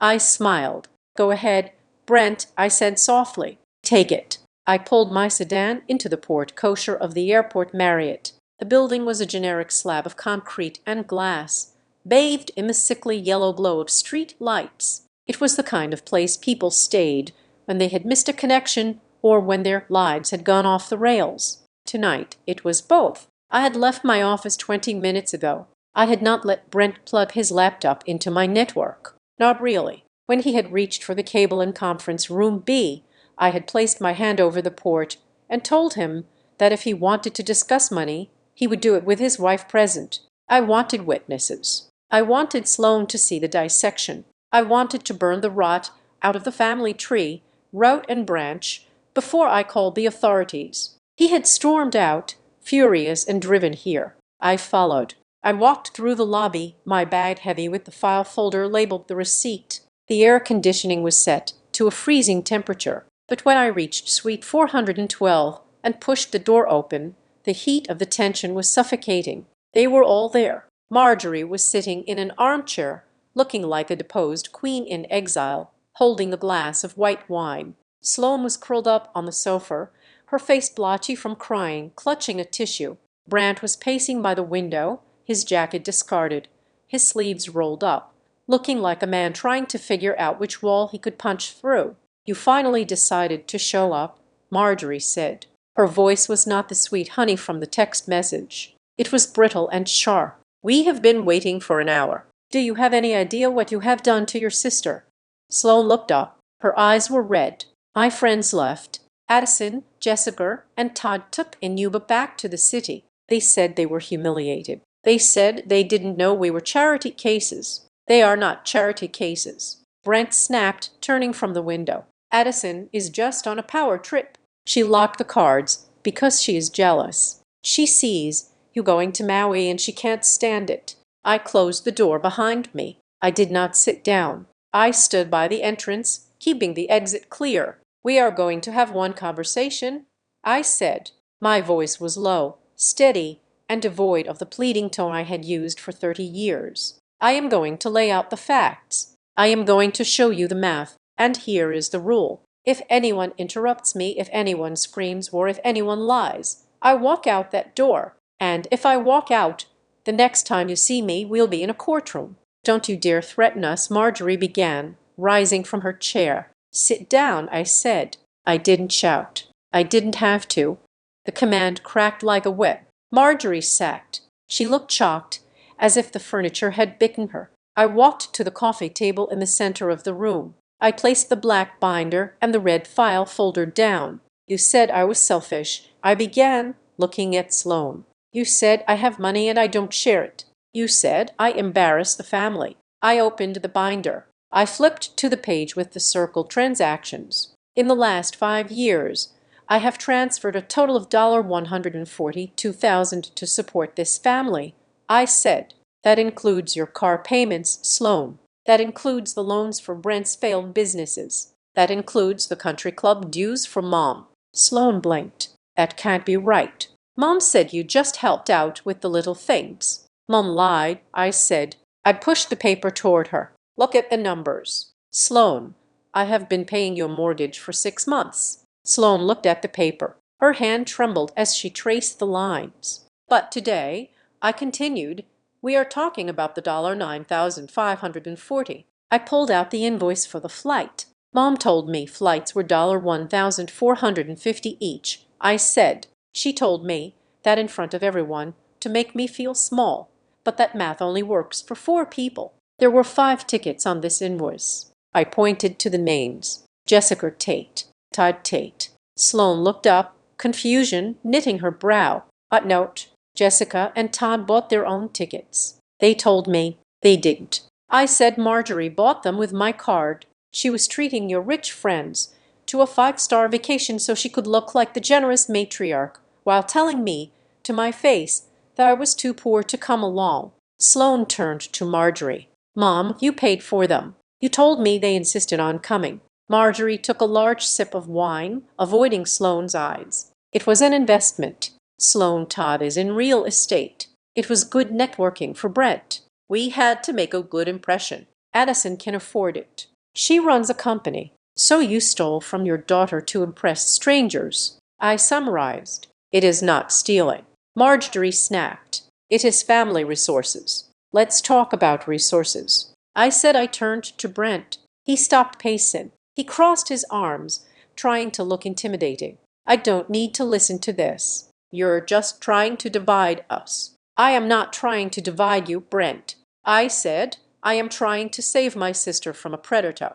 I opened the red folder. I pulled out a specific bank statement from 2 years ago. Sloan, I said, keeping my eyes on her husband. Do you remember when you called me, crying, because Brent said the IRS had frozen his accounts and you were going to lose the house? You asked me for $50,000. You said it was life or death. Sloan wiped her eyes. Yes, it was terrifying. You saved us. I gave you the money. I said I transferred $50,000 to the account Brent provided. He said he paid the IRS. I slid a piece of paper across the table. It was a transaction log from Elias's forensic audit. He didn't pay the IRS. I said the day after I sent the money, $45,000 was transferred to a travel agency called Lux Escape, and 3 days later, a charge appeared for a 10-day stay at the Four Seasons in Bora Bora. Sloan went very still. Bora Bora. He went on a business trip that week.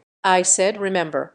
He said he had to go to meet investors in Los Angeles. He was in Bora Bora. I said, alone, or at least with a single ticket.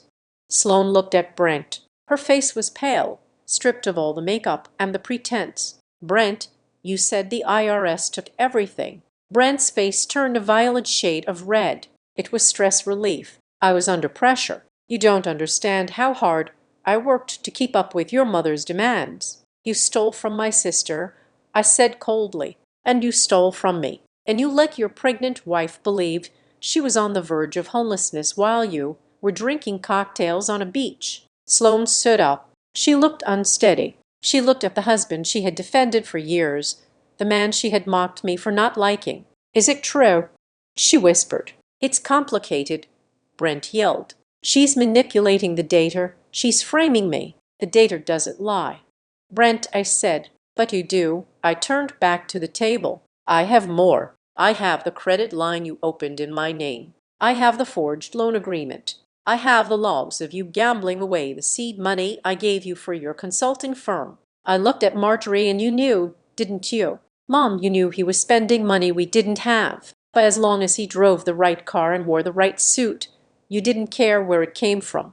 Marjorie set her glass down hard. It cracked against the table. You are a vicious, cold-hearted girl, she hissed. You come here to this hotel and you destroy your sister's marriage. You humiliate your mother for what? For money you have plenty. Why are you so greedy? It is not about the money, I said. It is about the fact that you looked me in the eye at the airport and told me to stay behind because I wasn't good enough for your picture. Well, look at the picture now, Marjorie. It is ugly and I am the only one holding the camera. Brent lunged forward. He slammed his hands on the table, leaning into my face. You think you can ruin me? He snarled. I will sue you. I will sue you for defamation. I will tell everyone you cooked these books. I will claim emotional distress. You will spend the next 10 years in court. I didn't blink. I could smell the stale alcohol on his breath. Go ahead and sue, I said calmly. But remember, Brent, civil court is public record, and so is criminal court. Criminal. Brant laughed, a nervous barking sound. You wouldn't dare. We are family. Sloane wouldn't let you. I looked at Sloane. She was standing by the window, staring out at the darkness. She wasn't defending him anymore. I am filing a police report tomorrow morning. I said identity theft, wire fraud, forgery. My lawyer has the package ready for the district attorney. You can't do that to your brother-in-law. Marjorie screamed. Think of the baby. You want your niece's father in prison. I want my niece's father to be someone who doesn't steal her college fund to play fantasy football. I said I picked up my folder. I had said what I needed to say. I had broken the spell. Sloane was shattered, but she was awake. Marjorie was cornered and Brent was exposed. I am done, I said. The credit cards are canceled. The bank accounts are frozen. The Bank of Addison is closed permanently. Figure it out. I turned to walk to the door. Addison, Marjorie cried out. Her voice changed again. It wasn't angry this time. It was desperate. The plea of a drowning woman. Addison, please. You can't leave us here. We can't pay for this hotel room. We don't have a ride home. We are your family. I stopped with my hand on the doorknob. I looked back at them. The tableau of misery. Mom, I said, do you remember what you said to me at the terminal when I was standing there with my bag?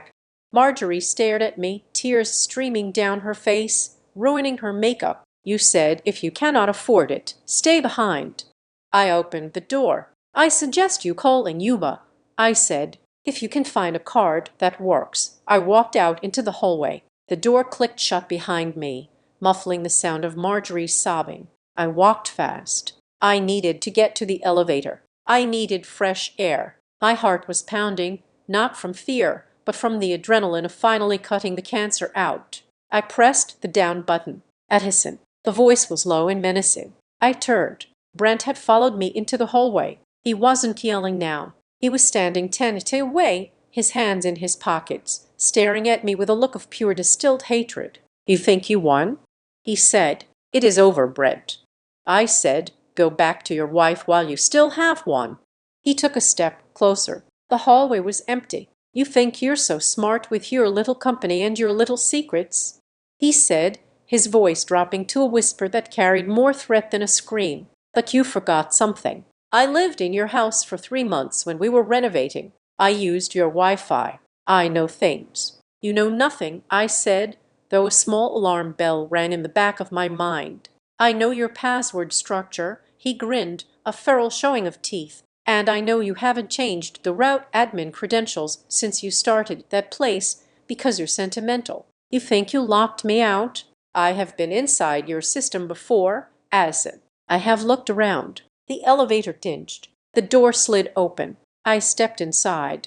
I looked at him. If you touch my company, I said, I will bury you. Brent didn't move. He just smiled. A look of desperate, reckless malice. You better check your servers. Director Perry, he said, because tonight is going to be a very long night. The doors closed, cutting off his face. I stood in the descending elevator, watching the numbers drop. 432, he was bluffing. He had to be. I had revoked the tokens. I had locked the VPN. But then I remembered what Sarah had said. He is using a brute force script. He is trying to break a window. Brent was desperate. He was facing prison. He had no money, no wife, no future. A man with nothing to lose is the most dangerous creature on earth. He wasn't going to go to sleep. He was going to try to burn the house down. I pulled out my phone as the doors opened to the lobby. I texted Sarah. He is coming. Prepare the trap. Make sure the bait looks real. I walked out into the night. The air was heavy with the smell of storm. The family drama was over. The war for my life's work was about to begin. And Brent Maddox had just told me exactly where he was going to strike. 3:00 a.m. was coming fast, and I would be waiting. The digital clock on the wall of the war room read 2:58 in the morning. The silence in the office was heavy, a physical weight that pressed against my eardrums. It was the dead hour, the time when the world is suspended between the mistakes of yesterday and the consequences of tomorrow. I was standing behind Sarah's chair, my hands gripping the backrest so hard my knuckles had turned white. Elias was pacing in the corner, a cup of cold coffee forgotten in his hand. We had been waiting for 3 hours. Maybe he went to sleep. Elias muttered. Maybe he realized it was a bad idea. He did not go to sleep, I said, my eyes fixed on the network topography map displayed on the main screen. Gamblers do not sleep when they are down. They chase the loss as if summoned by my words. The screen flickered. A single red pixel lit up on the perimeter of our network defense grid. Then another, then a cluster. Here we go, Sarah said, her voice tight. Incoming connection request. Source IP is local, very local. Triangulate it, I commanded. It is not the hotel, Sarah said, her fingers flying across her mechanical keyboard, the clicking sound like gunfire in the quiet room. Signal strength is maximum. He is using a high-gain antenna. Addison, he is in the south parking lot. I looked at the external security feed on the secondary monitor. It was pitch black outside, the only light coming from the distant runway markers, but there parked in the shadows of the dumpster enclosure was a dark shape. The rental convertible. He was sitting in his car 50 yards from where I stood. He is trying the brute force script again, Sarah reported. Wait, no. He changed the vector. He is injecting the token on the screen. A command line scrolled rapidly. O token use a B. Maddox legacy status validating. He kept an old session token, I realized aloud, from when he lived in my house. He must have scraped it from his browser cache. It is an expired key, Sarah said. The system should reject it. Status access granted. Sandbox honeypot. He is it. Sarah exhaled. The system routed him directly to the bait folder. He thinks his old key worked. I leaned in closer. What is he doing? He is navigating the directory. Sarah narrated. He is ignoring the system files. He is going straight for the folder labeled Fair Engine Source. He thinks he just cracked the vault. On the screen, we watched the cursor Brent's ghost hover over the file named Investor Pitch Deck Q3. This was the file we had laced with the digital watermark. The moment he downloaded it, he was marking himself as a thief. Come on, Brent, I whispered. Take the bait. Don't be smart. Just be greedy. Command download initiated. File transfer 25%, 50%. Got him, Elias said from the corner. That is theft of trade secrets. We have the packet capture. Wait, Sarah said sharply. He is stopping. The download bar froze at 80%. Why did he stop? I asked. He canceled the transfer, Sarah said, panic creeping into her voice. He is moving out of the folder. He is going up a directory level. He knows it is a trap. No, Sarah said, her eyes widening as she read the logs. He is looking for something else. He is executing a search query. Search term client list global. He does not just want the code Addison. He wants the customer database. He wants to sell the client contacts to Red Wing that is in the active partition. I said he cannot get there from the honeypot. He is running a privilege escalation script. Sarah said it is a dirty script, something he probably bought on the dark web. It is hammering the partition wall. Addison, he is causing a memory leak. On the main dashboard, the system health indicators began to slide from green to yellow. CPU load 85%. Latency 120 milliseconds. He is flooding the server to confuse the firewall. I realized if he keeps this up, he is going to crash the routing engine. We have flights taking off in 3 hours. If the system is down, thousands of passengers will be stranded. I have to block him, Sarah said, her hand hovering over the kill switch. If I cut the connection, we save the system, but we lose the active trace. No, I said, if you cut him now, he claims it was a glitch. He claims he was just logging in to check an old email. We need him to cross the line. We need him to try to break the wall. System load is at 90%, Sarah yelled. Addison, the morning batch processing is stalling. We are losing operational capacity. The room was suddenly hot. The hum of the cooling fans in the server room next door kicked into high gear. A jet engine roar that vibrated through the floor. Isolate the partition, I ordered. Do not kick him out. Build a wall around him. Shrink the sandbox. He is fighting it. Sarah said he is launching a log wiper. He is trying to scrub his tracks while he attacks. It is eating up all our processing power. I looked at the screen. It was a digital brawl. Brandt was throwing everything he had at the door, and my server was choking on the traffic. I need to see him, I said. I grabbed the radio. Marcus, give me a tight zoom on the driver's side of that car. The security monitor zoomed in. The image was grainy, illuminated only by the blue light of a laptop screen reflecting off a sweaty face. Brent looked manic. His hair was wild, his tie undone. He was typing furiously, his lips moving in a stream of curses. I could almost hear. He didn't look like a family member. He looked like an addict breaking into a pharmacy. He is panicking, I said. He knows the script isn't working fast enough.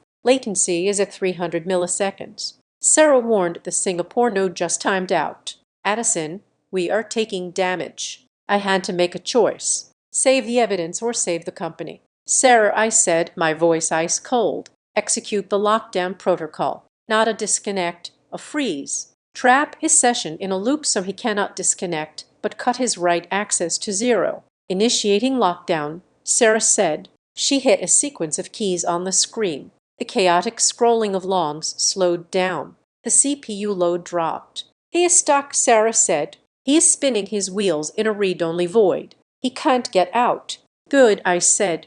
Now hand me the phone. I dialed the number for the lead detective I had coordinated with hours ago. He was sitting in an unmarked car just outside the perimeter fence, waiting for my signal. This is Perry, I said into the receiver. The suspect is actively engaged in a cyber intrusion from the South Lot.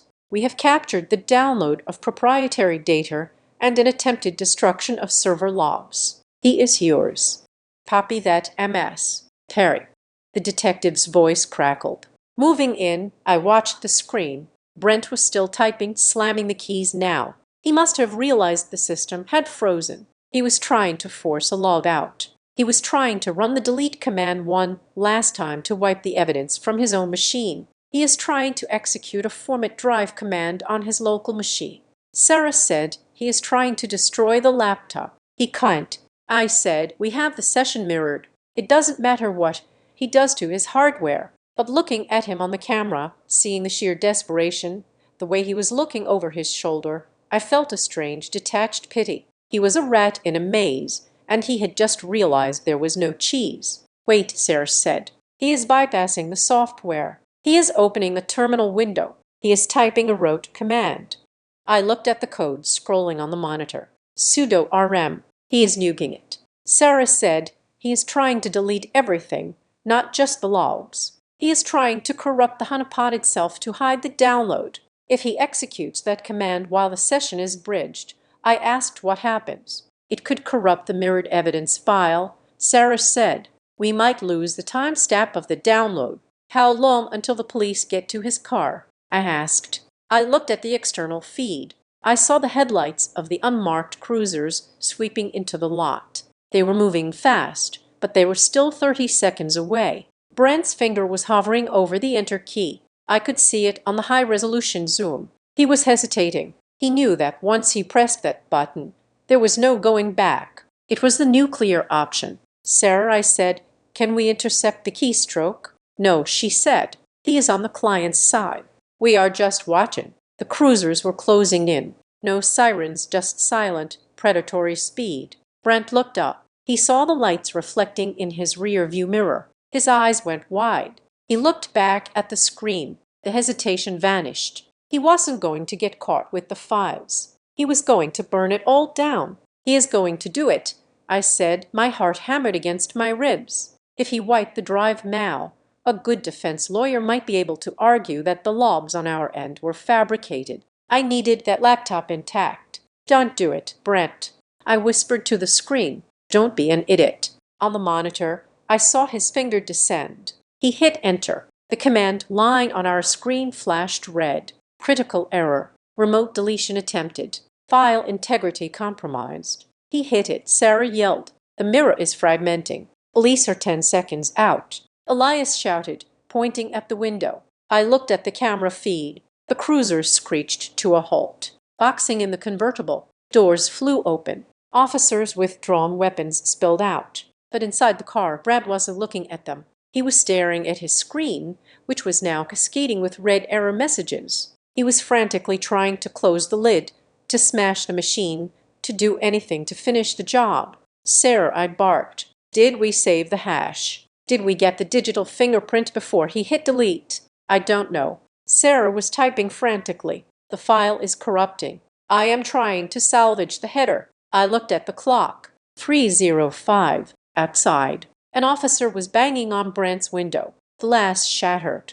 They were pulling him out, but the laptop had fallen to the floor of the car. Still running, still executing the wipe command. 60 seconds, Sarah said, her voice trembling. The wipe script is aggressive. It will overwrite the sector in 60 seconds. If they don't cut the power to that machine, we lose the primary evidence. I grabbed the radio. Detective, the laptop. At the laptop. Cut the power. Do not let it finish the cycle. There was only static on the other end. The detective was in the middle of a physical struggle with Brent, who was kicking and screaming on the asphalt. I watched the progress bar on my screen.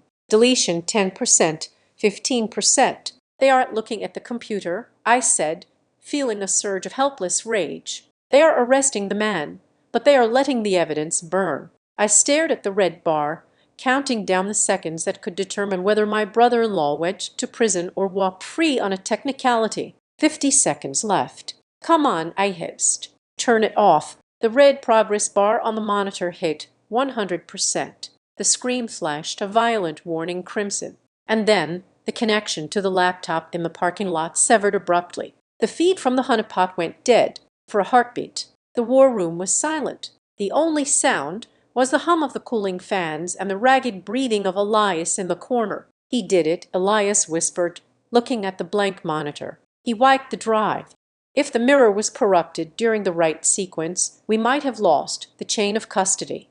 I looked at Sarah. She was not panicking. She was typing 2 commands into her terminal, her face illuminated by the cool blue glow of the code. She hit enter with a decisive heavy stroke. On the main wall screen, a new window popped up. It was a pristine, uncorrupted video file. Next to it was a perfectly preserved log of the entire session, time-stamped down to the millisecond. He wiped the sandbox, Sarah said, leaning back in her chair with a smile that was sharp enough to cut glass. I virtualized his entire rote directory the moment he logged in. He just spent the last 60 seconds deleting a hologram. The real evidence is sitting on our secure server, locked, encrypted, and backed up to 3 different continents. I let out a breath I didn't know I was holding. The tension in my chest uncoiled, replaced by a sensation of absolute granite, heavy power. He thinks he destroyed it, I said softly. He thinks he won.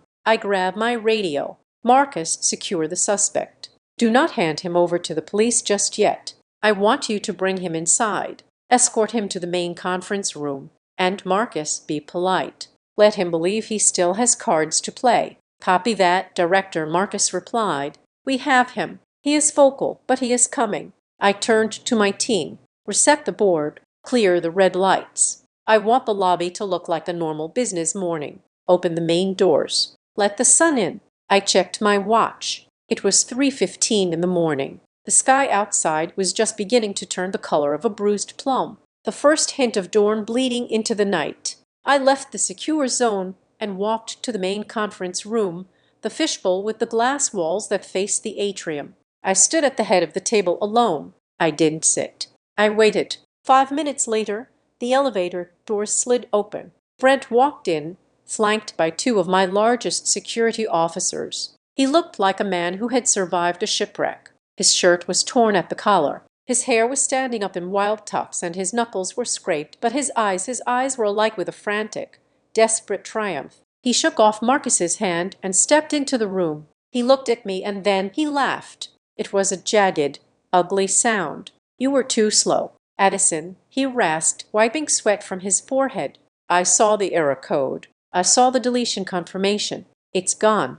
The laptop is a brick. You have nothing. He slumped into a chair, throwing his arms out. So, here is how this is going to work. You are going to call off your dogs. You are going to transfer $50,000 to my account by noon to cover my legal stress. And in exchange, I want to tell the press that your system is so vulnerable a gambling addict could crack it in 10 minutes. I stared at him. The audacity was breathtaking. He was standing on the edge of a cliff, thinking he was on a podium. Before I could answer, the elevator dinged again. Marjorie Perry stormed out. She must have been waiting in the car. Or perhaps Brent had texted her the moment he thought he was in the clear. She rushed into the room, her eyes darting between me and Brent. When she saw Brent smiling, her posture relaxed. She assumed he had won. She assumed the threat had worked. "Addison," she cried, rushing to Brent's side and placing a protective hand on his shoulder. "Thank God. Brent told me everything. He told me he had to conduct a security audit to show you how serious this is. Are we done? Can we stop this madness?" She looked at me, summoning her signature look of disappointed matriarchal authority. "You have pushed this family too far. Addison, arresting your brother-in-law, calling the police. It is hysterical behavior. Now apologize to Brent. Write him a check for his trouble and let us go home. Sloan is sick with worry." I looked at them both, the thief and the enabler. They were a perfect toxic ecosystem. "Sit down, mother," I said. "I will not sit down," I repeated. My voice was not loud, but it carried the weight of the entire building. "Or I will have you removed for trespassing again, and this time the press will be here to film it." Marjorie sat. She smoothed her skirt, looking indignant but wary. I picked up a remote control from the table. "You want to talk about the security audit," I said to Brent. "You want to talk about my vulnerability. You think you wiped the evidence. I know I did." Brent sneered. "I saw the sector overwrite. You can't recover data from a formatted drive." "You are right," I said. "You cannot recover data from a formatted drive." I pressed the button on the remote. The massive screen behind me, a wall of pure 8K resolution, flickered to life. "But you can recover it from the server that was recording your every keystroke." The video started playing. It wasn't the security camera footage. It was a screen recording of Brent's own laptop screen. We watched in high definition as the mouse cursor navigated to the Honeypot folder. We watched as he selected the file named Investor Pitch Deck Q3. We watched the download bar creep across the screen. Brent's face went pale. The smirk vanished, replaced by the hollow look of a man watching his own execution. "That's fake," he stammered. "You generated that." "Did I generate this too?" I asked.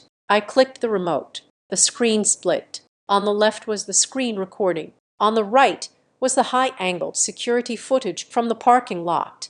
It showed Brent in the convertible, the blue light of the screen illuminating his face, the timestamp matching the download perfectly. And this I clicked again. The screen changed to display the invoice. The original SIN transaction $9,540. Passenger manifest. Jessica Tate. Todd Tate. "You stole $9,540 from me to fly strangers to Hawaii," I said, my voice cutting through the room like a scalpel. "That is credit card fraud. That is a felony." I clicked again. The screen displayed the logs from the Honeypot. File accessed. Fare engine source. Or status stolen. You attempted to steal trade secrets valued at over $10 million. I continued. "That is industrial espionage. That is a federal crime."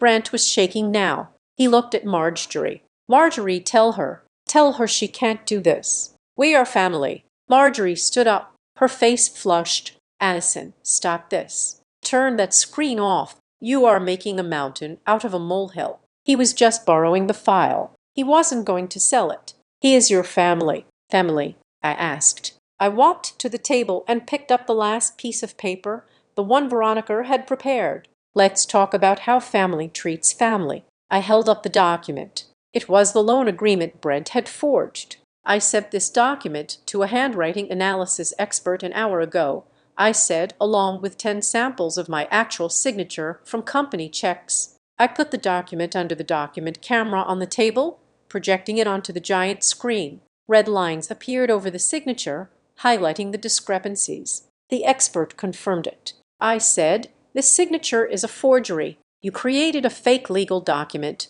to entrap me. Brent, you plan to use this to claim I owed you money or that I had forgiven your debts. You didn't just steal from me tonight. You have been planning to defraud me for 2 years." The room went deadly silent. Brent looked at the screen. He saw the red lines dissecting his lie. He knew there was no talking his way out of this. The security audit excuse was dead. The borrowing excuse was dead. He stood up, his chair scraping violently against the floor. "He bitch!"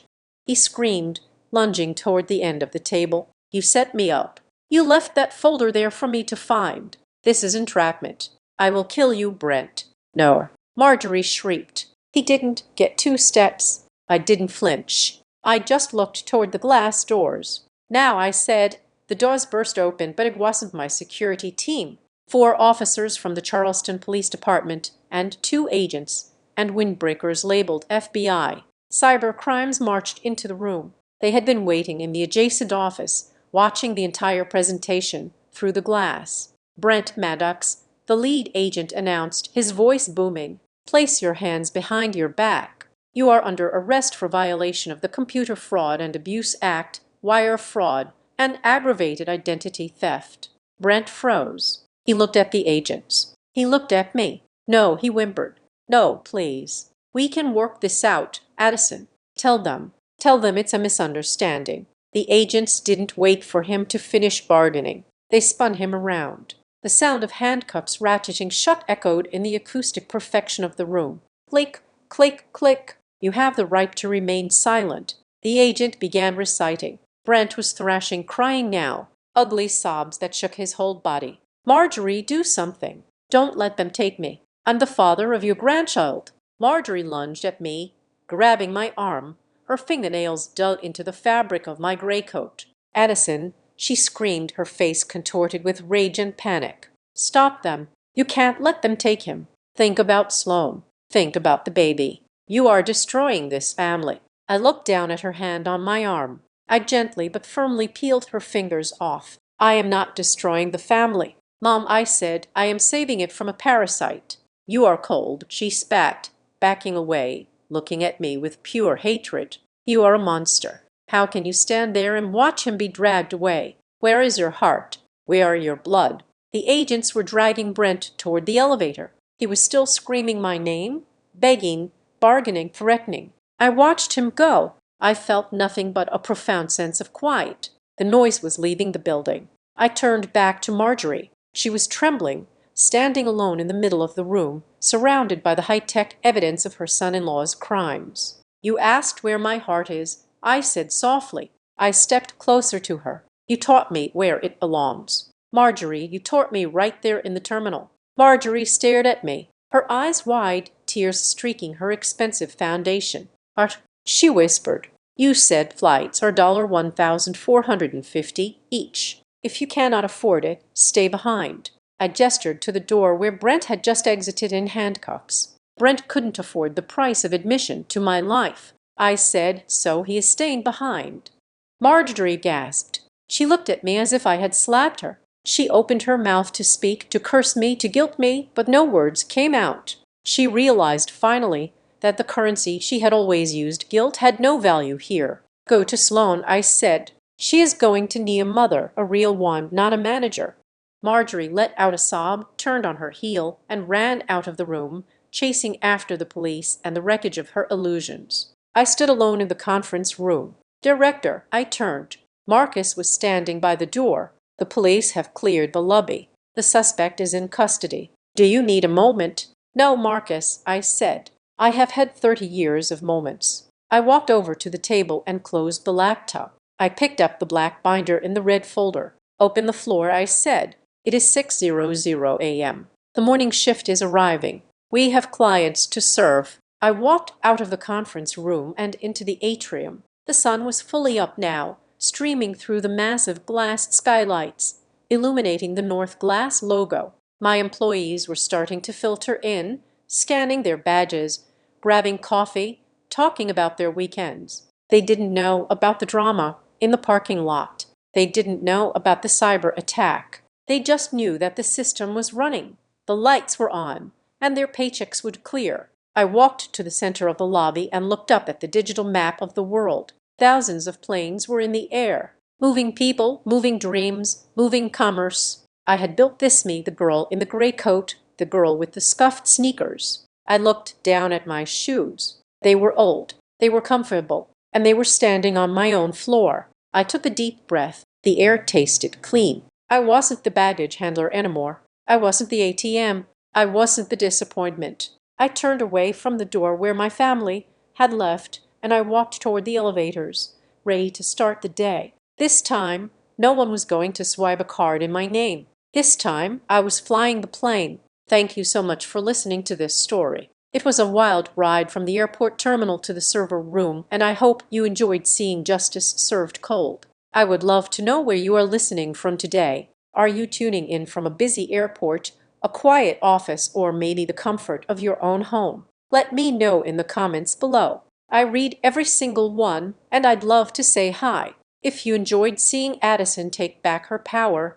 please make sure to subscribe to Azad Revenge Stories. Hit that like button and smash the hype button to help this story get recommended to more people who need a little reminder that you should never underestimate the quiet ones. See you in the next story. Welcome.